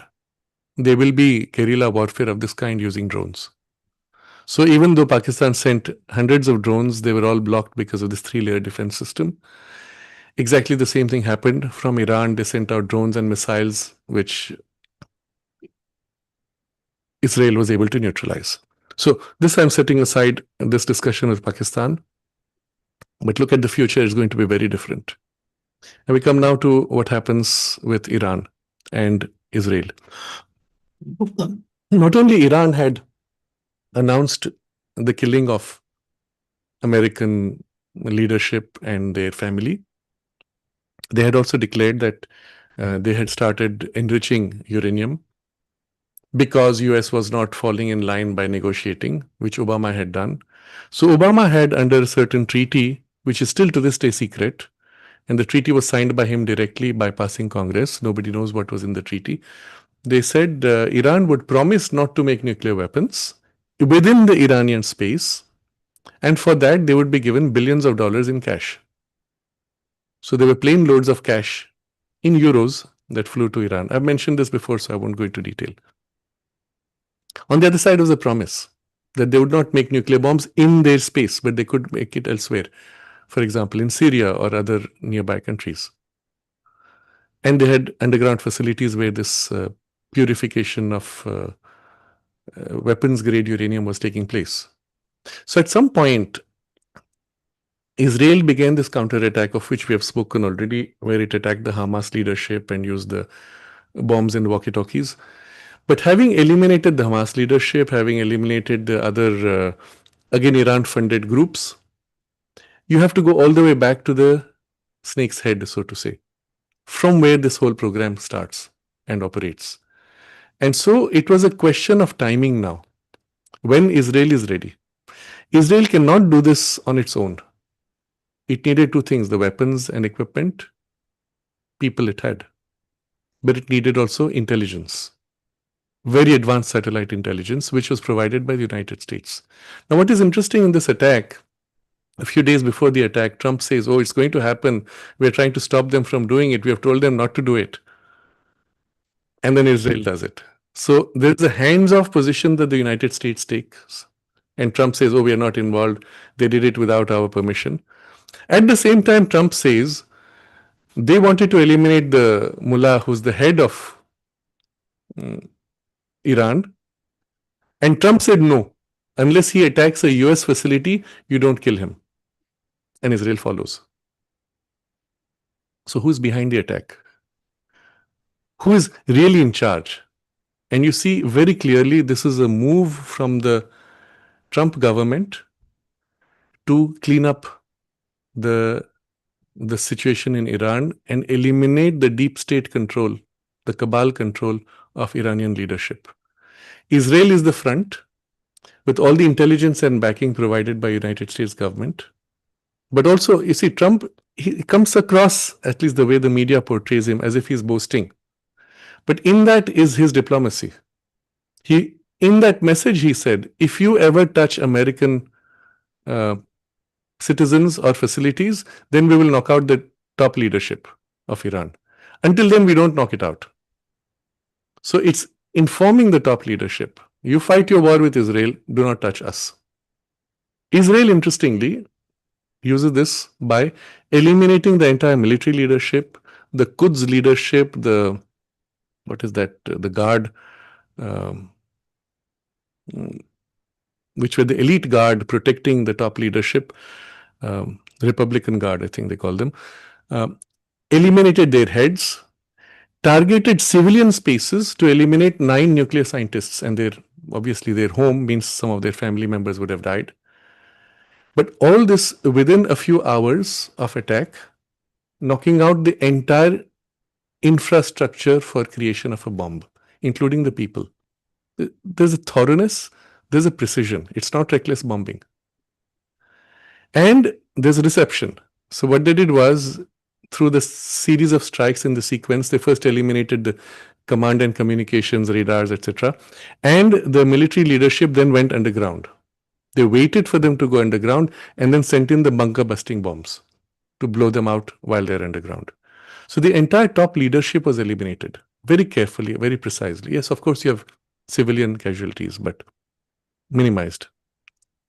But the head of Iran is left. Why? Because he is also the point of negotiation. So Trump came out with a statement that simply said, surrender fully and accept to make no nuclear weapons. That's when the war ends. He's negotiating on behalf of Israel. So whose war is it really? It's very interesting the way it was structured.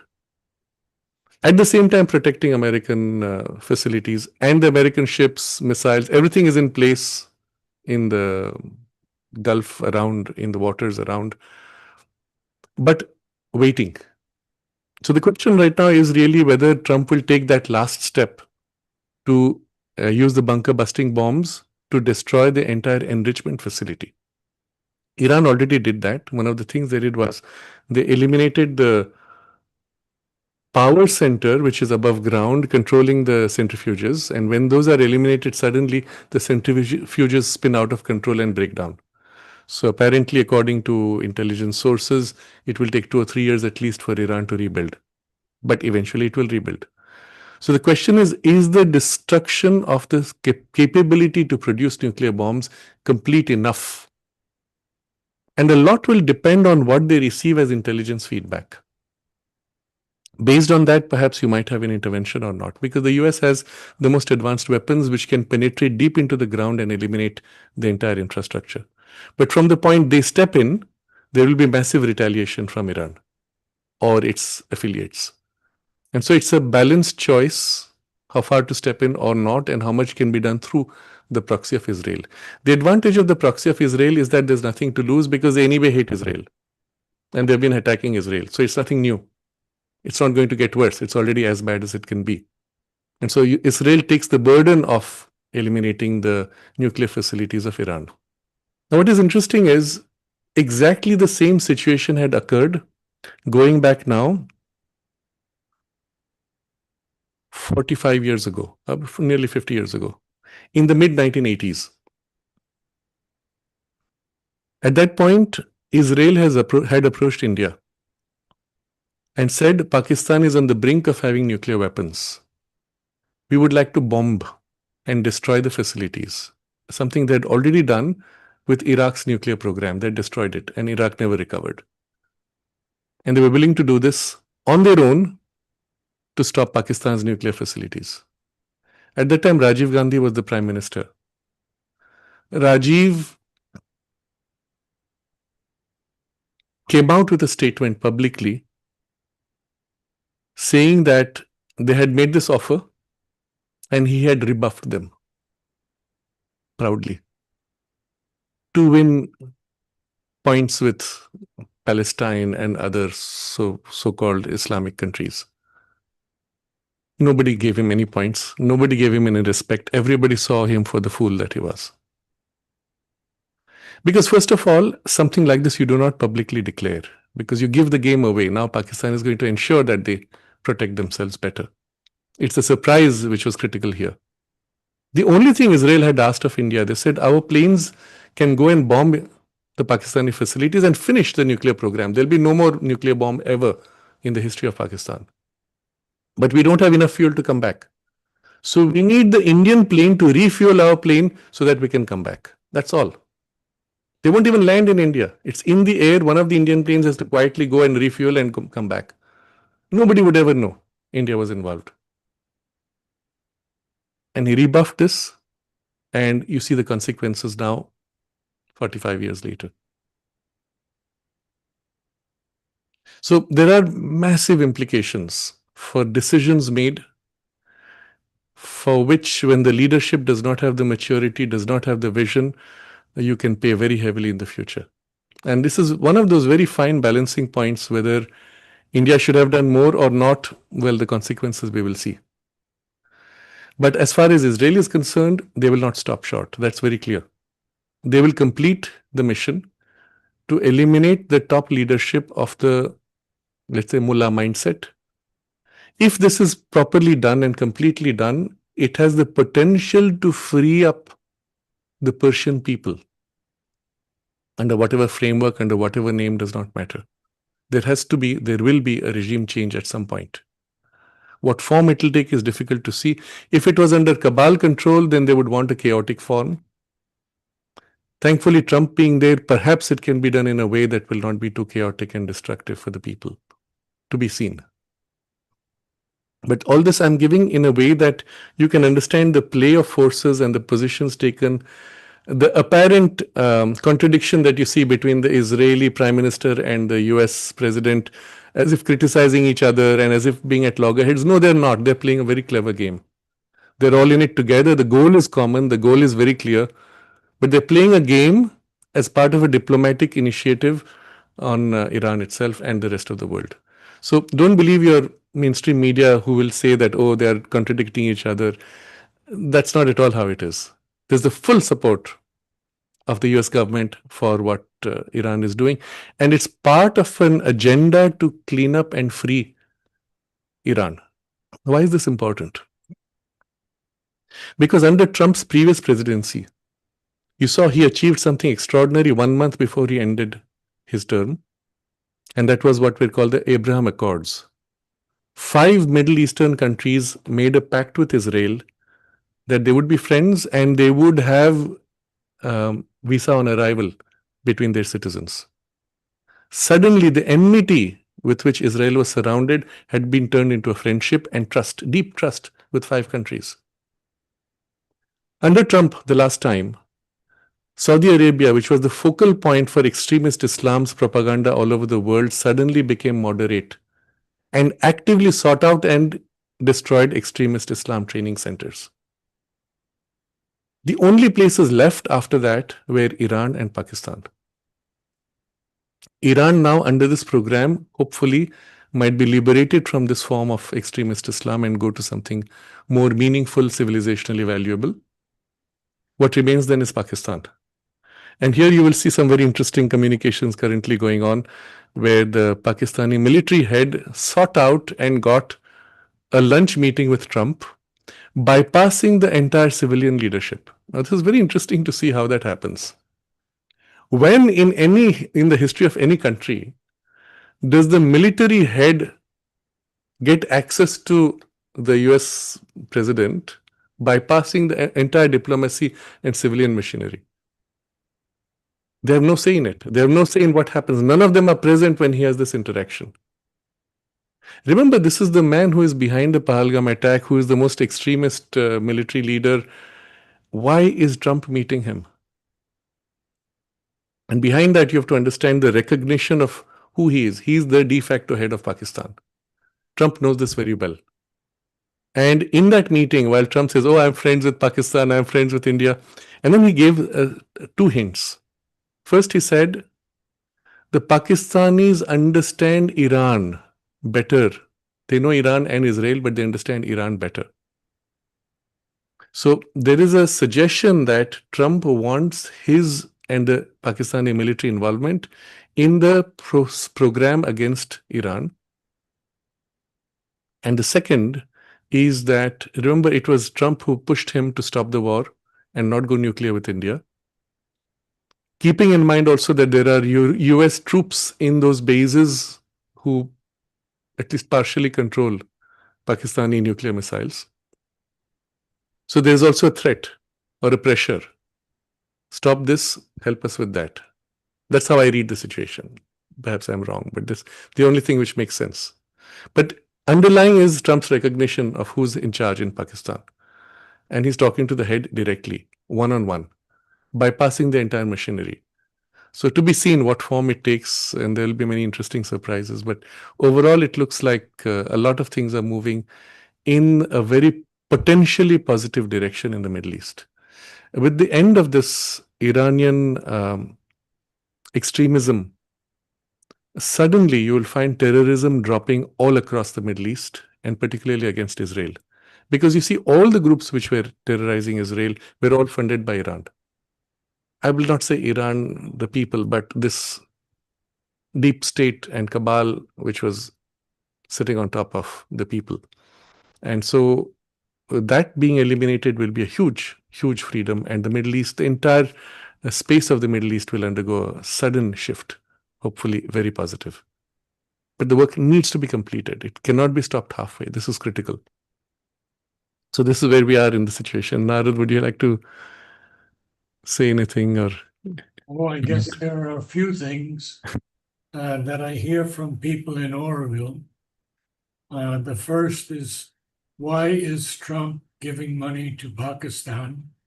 And the second is, Trump has promised peace everywhere, and he's not succeeded anywhere.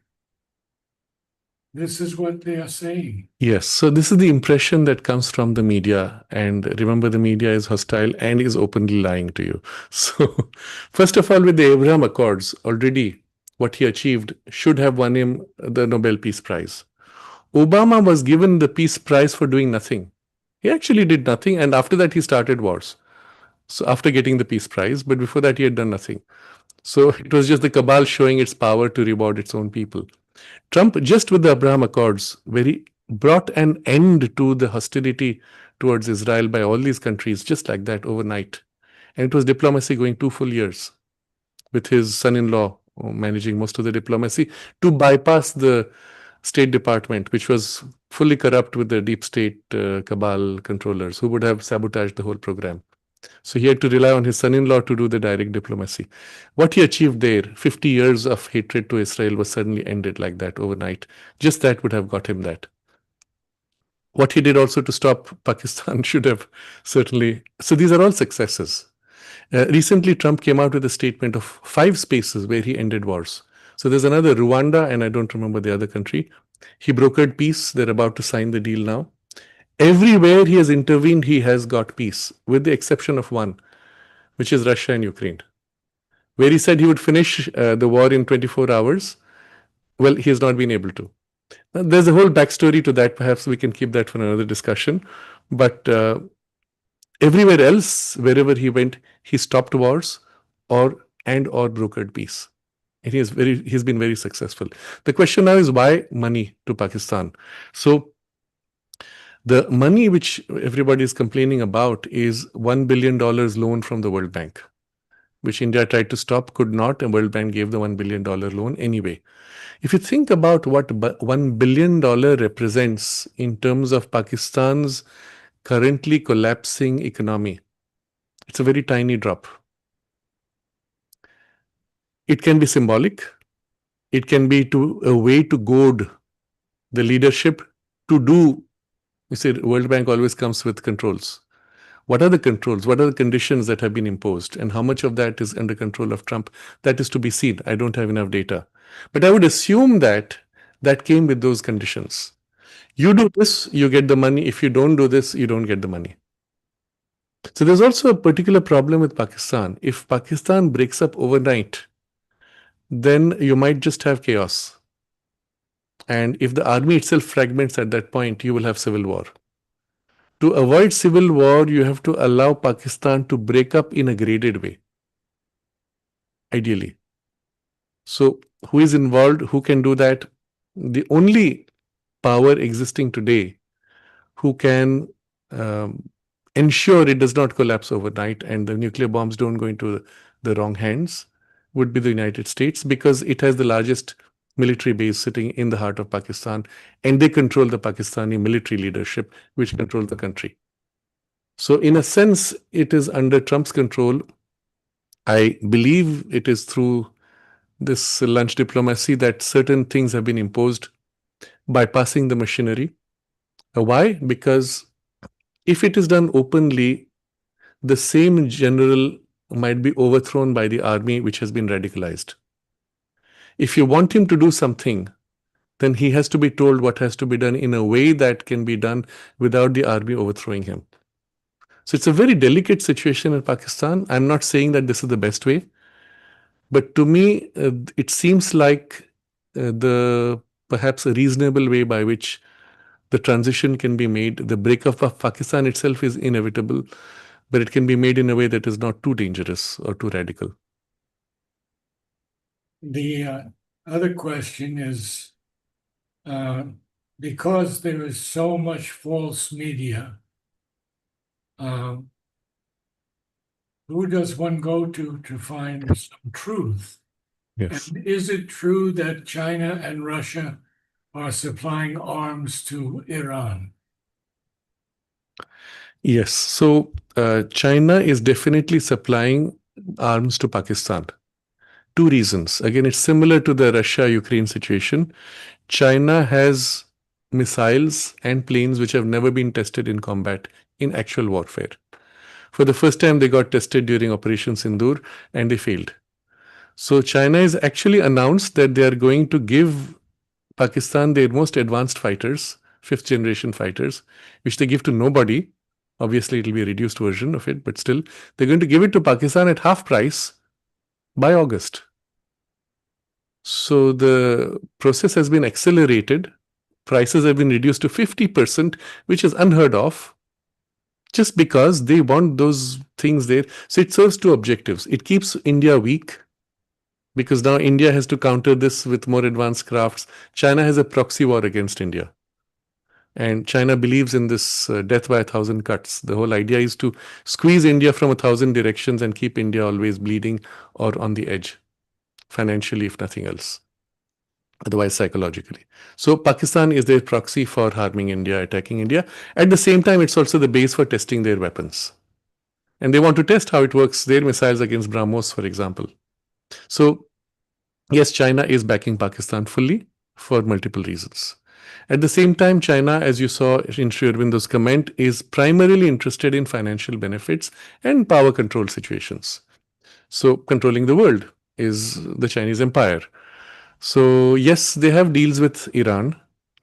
Russia has deals with Iran for mutual benefit because Iran was supplying drones, Turkey was supplying drones, which were necessary for the war with in Ukraine. Ukraine itself is too small, had nothing. Russia finished Ukraine in the first 3 weeks. There was nothing left in terms of objectives. It's because NATO and the United States pumped in missiles and equipment and used Ukraine as a proxy war against Russia that Russia had to get all this equipment. They didn't need it. So Russia needs help for sustaining the proxy war because today's wars of this kind at least are very expensive. You need cheap drones, and the war itself is forcing the evolution of warfare strategy. The example I gave of drones being sent inside the country is one of the new strategies by which everywhere on Earth, the meaning of war has changed totally. Suddenly, distance has no meaning. And on the drones, you could put anything. You could put a dirty bomb. A dirty bomb is nuclear bomb, which does not have an explosion, but it just spreads nuclear radiation. And it will kill an entire city. Just like that. And one drone is enough for that. How do you prevent it? So the whole game has changed. So just as you have a proxy war there, and Russia needs support, it's been taking drones from Iran and from Turkey, improvising, and even then building their own drones in the process. So in return, Iran gets something else from Russia. So all these who were enemies of NATO and the United States ganged up in a way for their benefit. China was also supplying drones and other facilities to Russia. So it's a very strange situation where everybody is looking at self-interest and there are strange alignments. Trump changed all that. Trump has stopped funding in the Ukraine war. NATO has woken up and taken a more active position. And Trump is now moving into Iran. And that should change a lot of things also. A question about Turkey. Mhm. Sri Aurobindo said Turkey was rising, and now we have this Erdogan. And Yes. what do you feel? If I remember right, it was under Assad. I had a conversation with some of these students who were initially demonstrating for democracy. And Turkey could have easily done it. One of the things Assad said to them was, if now I give you democracy, it will be the extremist Muslims who would win the elections and then impose their extremism and remove democracy. He said it is premature. I need 3 years to change the climate, to tilt the balance of public opinion so that when you have actual elections, it will not be those extremists who win. Which to me sounded very reasonable. It was at that time that there were those interventions from the deep state. I've spoken about it in one of the earlier sessions, so I will not repeat. And it was an American voice which was funding the students' group, and people who came with guns who attacked, who shot the police and started the riots, which led to the overthrow and all that. So, unfortunately, Turkey also has been hijacked. But the hijack there is perhaps relatively more mild than what is in Iran. If the Iranian extremist leadership is toppled, Turkey will follow quite likely. But the point to Aurobindo's description was about the awakening of the people. And you have the same problem as in Iran. They got the freedom too easily, and then it's easy to sway them with promises of the same way that Palestine, the first elections they had, they elected Hamas, and they lost their freedom at the same time that they had the freedom. They just got the freedom. There has to be a certain maturity in the people. Purification is the word, and the building of integrity and character in the people. These two come from struggle, from pain. We see this again in Ireland. They had to fight an 800-year struggle against England for freedom. What it built in the Irish people is exceptional. So you see these spaces where they got freedom too easily, they do not have the value of what they got, nor the means to protect that freedom. And that's the danger. And Turkey is facing the same problem. Last question. Mhm. I have many Ukrainian friends who hate Putin Mhm. and blame him for everything. Can you shed a bit of light on that? A lot depends on which newspapers or television channels you watch. There are people, for example, in the United States, in India, who are convinced that the Palestinian people are being massacred by the Israelis because you're targeted with images and videos repeatedly. Most of them have not seen or will actually now justify the images of the Palestinians massacring the Israelis, or when they teach young children to kill or to throw bombs or to die while bombing the Israelis. That is never questioned by this group. They say, oh, that's because those guys did it first. So there's a point where you've lost the picture. I've come back to this point which I made earlier when we were speaking of Israel, and I've put this in the link below in the description box, the Evenings with Sraddhalu number 182, where we spoke of Israel. And for those who have not seen it, do watch that because it's so important. Where Mother describes the character of the Israeli people and in contrast with the Palestinian people. But there's one image which goes to the heart of the whole problem. The Palestinian people put their women and children in front and shoot across from behind them to kill Israelis. The Israeli people put their women and children in the homes, and the men come in front to fight to defend. This is the fundamental difference. On the one side is an ideology of hate which wants to die in the hate so that it will go to heaven for no other reason than it's written in the book that you should hate. On the other side is a civilizational survival where they protect the women and children. Here they want the women and children to be in front. They want them to die so that they can show pictures to people and say, see how bad those people are. And of course they go to heaven, supposedly. The same thing you saw in Pakistan. There's a fundamental difference in values and in ideology. And that to me changes the whole game. Which side will you be on? Well, fast forward 100 years and say, if the whole world became like this or became like that, and you get immediately the picture of what needs to survive and what needs to change. And again, I come back to the mindset which needs to change, and where the mindset is so hard and crystallized, well, it needs to be knocked out. There's a fascinating video which was shown, which was released by Israeli forces, where they found the head of the whole, I think it was one of the Hamas leaders, sitting in a bombed out building. And he was so old, he was sitting on a chair with a stick and he was waving the stick at, throwing it at the drone which was coming to shoot him. And there is a statement which came that he had made, that this is the perfect thing the Israelis can do to me, that is to kill me, because now I'm not in a position to fight anymore. So if they kill me, I go to heaven. So I want to die. So he's throwing his stick and waiting to be killed so that he goes to heaven. That's the mentality. And you cannot counter that. That at that leadership level, it is so entrenched, there is nothing left. So I'm coming back to this question of the ideology. Now, coming back to your question about Ukraine, why did Russia enter Ukraine? If you look at the whole story behind and the limited intervention that Russia did initially, the whole war would have ended in 3 weeks.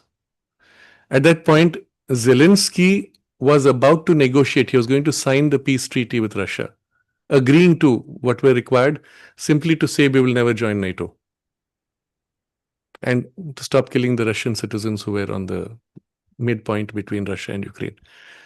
That's all that was required. That's when the British Prime Minister flew down, threatened him, and stopped him from making that agreement. And after that, all the bombs and missiles were being pumped into Ukraine, and the younger generations being eliminated. The cabal took over fully to ensure that he cannot back out. So who really started the war or extended it comes back to Zelensky. If you look at it in this way, if you say, oh, it's Putin, a lot depends on the media. Because the media gives you these images, you get swayed by the emotion of it, you don't look at the underlying causes. I don't know if that's satisfying enough. More another time. Yes. I'm just looking at the chat box if there's anything.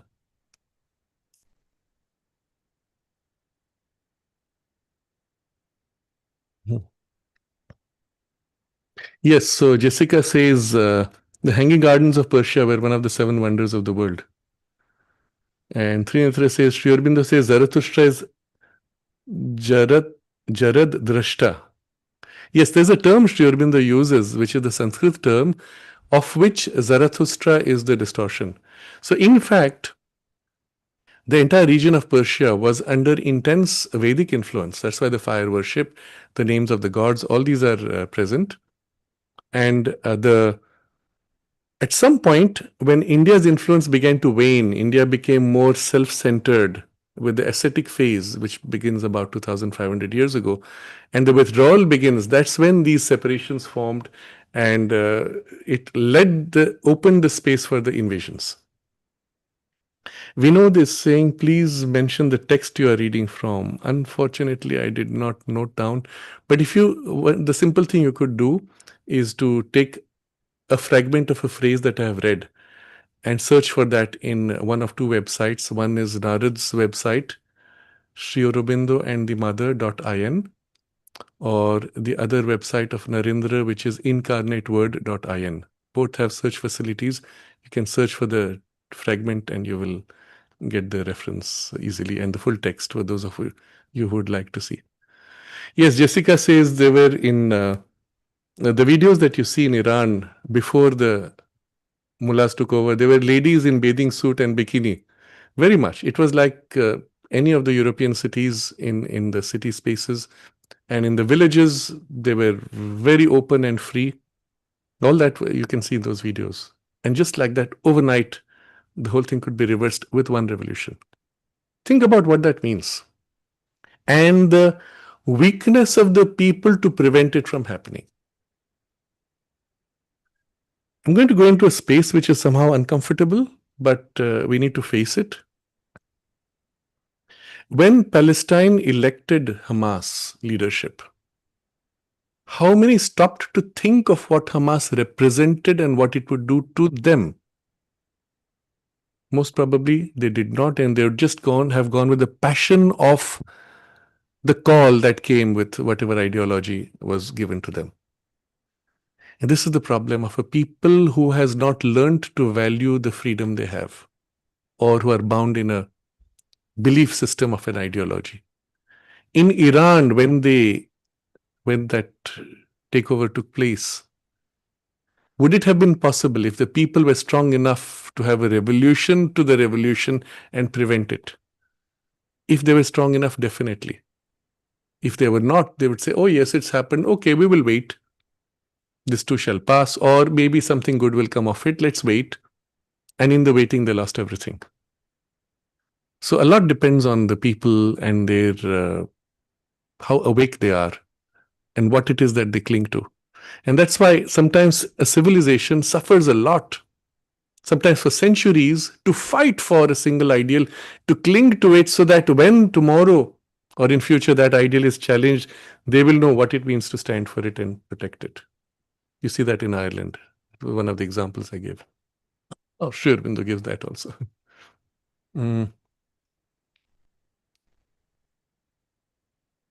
So Anupam says Sri Aurobindo sent a delegation to stop the division of India and Pakistan, knowing it would be rejected.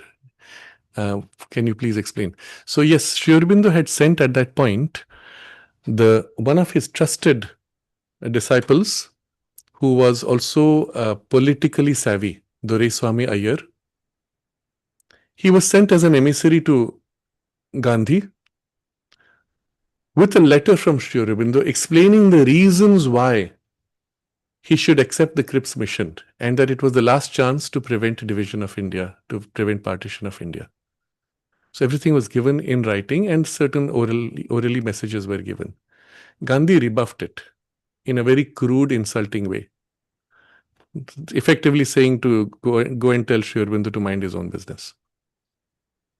And then made a public statement, boldly refusing exactly what Sri Aurobindo had asked by saying that the Cripps mission was pointless and it was a check on a failing bank, something to that effect. I don't remember the exact words. And because he was the de facto leader, what he said, people followed. Again, it comes to people. And there were people who disagreed with him. But because he was the respected elder, they kept quiet. It's Sardar Patel, for example. When Gandhi told him, he had just been elected prime minister, Gandhi told him, no, I want you to step down because I promised Nehru I promised Nehru's father that I will make Nehru prime minister. Sardar Patel kept quiet. Others kept quiet. That's your weakness.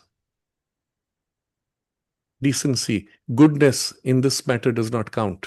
When you're decent and good against an evil, then the evil takes over and swallows the decency and goodness. Against evil, you have to be firm and match force with force. What form it takes depends on the form of the evil. So, when Gandhi dismissed this, there were people who kept quiet for the same reason, out of goodness. And the consequence was that the partition took place. Sri Aurobindo was asked that, didn't you know that he would refuse? He said, yes. But he said, I don't have the exact words, but something like that he had to do the right thing in the balance of things.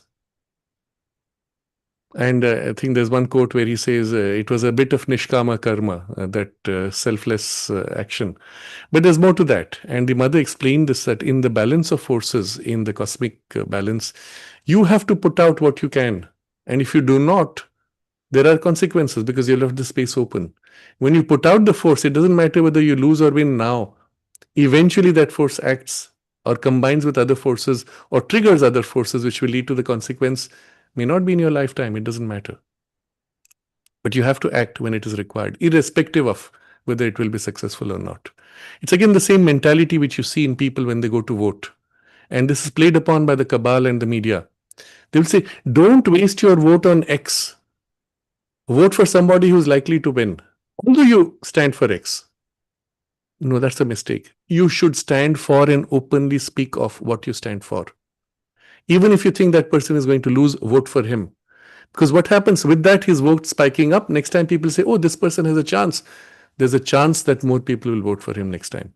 If everybody says, oh, he's not going to win because the media tells me he's not going to win, so we vote for a crook who is the lesser of two evils, then you have a crook. And you don't have a chance for the right person ever to come forward. So in such matters, you have to stand uncompromisingly for what is right, what is best, if possible openly. If there is threat to your life, well, you don't do it openly, but you stand for it nevertheless. But where there's no threat to life, you should be able to stand openly. So Sri Aurobindo did what he had to do. Even when the Second World War started, he sent money to the British for the war efforts. And because that was the right thing to do. The British had to win against the Nazi value system. And it didn't matter that you were fighting the British to free from India, but you had to do what was right in that context. Yes, so SRJMD says, I thought Iran and Iraq fight was from a Sunni and Shia difference. Yes, that is a large part of it. So again, there's no rationality there. It's about the belief system, ideology, and what's written in a book or it's some story which has no relevance. So certainly there's that part, but just that is not enough to understand what is behind the scenes. Behind the scenes were interests which were using both to keep both weak and to get the oil money to fund the arms dealers and certain countries who were behind the arms dealers. So they had, in this case, it was the cabal sitting in the United States and in Europe, which just kept selling arms to both. And if at any point somebody woke up and say, hey, let's stop the war, they would eliminate that person and promote somebody who is for the war. So you have to understand the game is much more than just this. This is the superficial reason, and this is given to you by the media for your digestion. But behind, there's much more. Interestingly, with Iran, it's the same story. Fascinating here. There's a dimension which I did not touch upon. I once mentioned this. I was in one of the Middle Eastern countries in a conference. It was a Sunni group. And the person actually said very openly, we are 1 billion. They are only 300 million. If we decide we can eliminate them just like that. Think of what that means. The hatred, given a chance, the ideological hatred is so strong. Given a chance, doesn't care, 3 million have to die. Because you see how the mindset works. It's scary when you think about it. So there is this dimension, certainly. But where it's convenient, that dimension is always forgotten and something else works. There's an interesting angle, this reminds me also. When the India bombed Pakistan, there was one Muslim leader from a Muslim country who phoned Pakistan 25 times. This came out in recent news. That was the head of Saudi Arabia, Mohammed bin Salman. He's a Trump colleague. He's the one who's going for moderate Islam. He called up the Prime Minister of Pakistan and said, do you want me to mediate to stop this war? 25 times. That's the number officially they gave. The point, though, was he was talking to the wrong man. The head was not the Prime Minister, it was the army chief. And so that's when the Trump intervention was required. So you see how the media also is lying to you by creating a controversy where there is none. Trump did intervene, not with India, with Pakistan, to stop the war.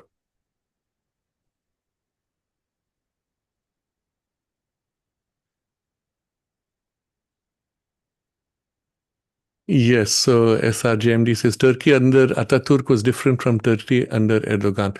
The same with Egypt. So in Egypt also there was this takeover from radical Islam all across the Middle East, wherever Islam was weak, and there were Muslim countries, but Islam itself was not radical, and they were open countries. There was this force that came and destroyed. The excellent example is Saddam Hussein.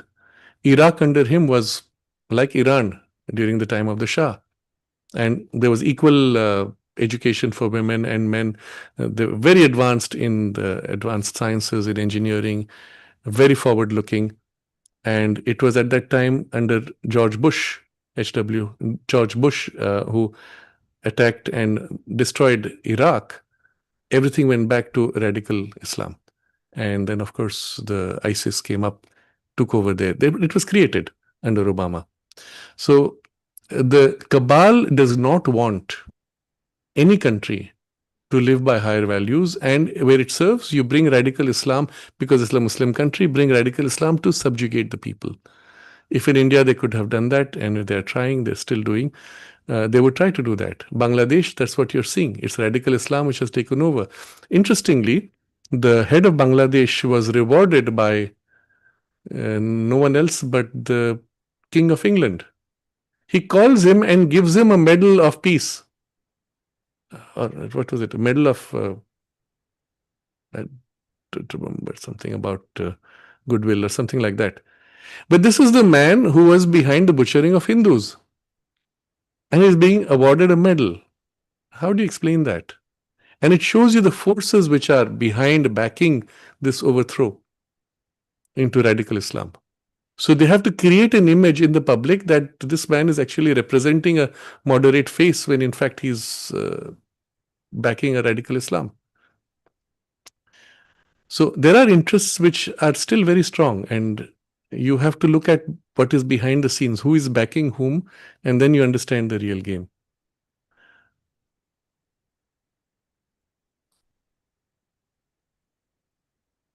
Okay, so I think we'll leave it at that. If there are other comments or questions, I'll take them up for next time. So we'll have probably another couple of sessions over this. Perhaps next time we will take up some of the recent events which happened around Trump and Elon Musk, and some of the controversies, what was done by Trump in the last few months. Quite remarkable also what was achieved, and setting standards for many other countries. That was to be seen. So yes, Harmony Award. Suraj says Harmony Award. Imagine this is the man who's behind this Harmony, who overthrew a legally elected government in Bangladesh, presided over the massacre of Hindus, and he's given the Harmony Award of 2025 by the King of England. Amazing, isn't it? So it makes you wonder, what side are they on? What are they really promoting? And you can't say that they don't know what's really happening. Everybody knows it was very blatant. So it's interesting. Okay. So let's take a moment and review what is at the underlying message for us. Look at Persia and what was built up over centuries, even after Islam took over, and what it retained. Look at Sri Aurobindo's observations of the resurgence taking place in the East, and underlying that something of the spiritual influence which is strong, even if it is under the religious mask. And to the extent it is there, it gives them strength. And what is necessary, therefore? And I will reread from Sri Aurobindo's comment.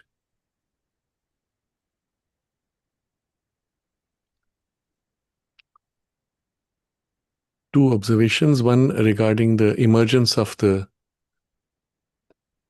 consciousness, where he says,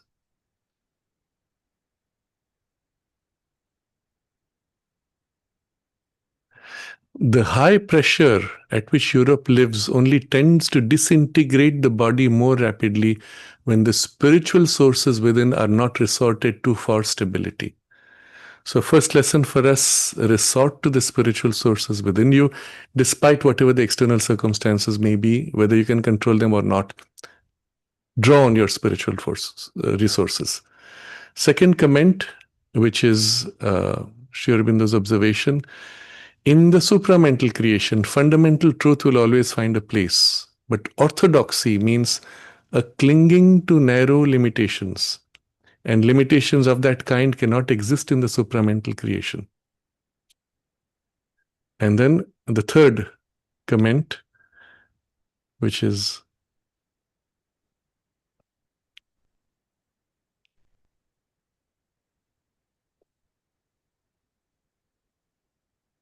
it is well to have done with our troubles, reverses, and defeats before the end is gained. And think of this as your spiritual path, not only a national rebuilding. So that we may enter our kingdom pure and strong. We ought now to be able to recognize what it was that has made us fail in the hour of trial. For there can be no doubt that we have partially failed. To recognize the defects is to reject them. And with the will to rise will come the means which will help to raise us. The spirit of the nation is rising again. When I hope this is true also in Europe and in the United States. Only it must be clearly recognized that the old outlets are not the right ones. Solid and thorough work, self-discipline by means of noble and orderly action. This is the path by which we shall arrive at a higher national character and evolution. So this largely applies in the collective sphere, but also individually it applies to us. And the drawing of the inner resources, the more of us individually can do that, and more of us collectively awaken to the need to draw on the inner resources, the more likely that the real awakening of any culture, civilization, or nation will take place.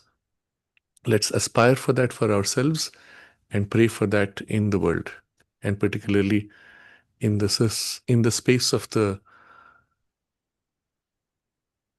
people of Persia.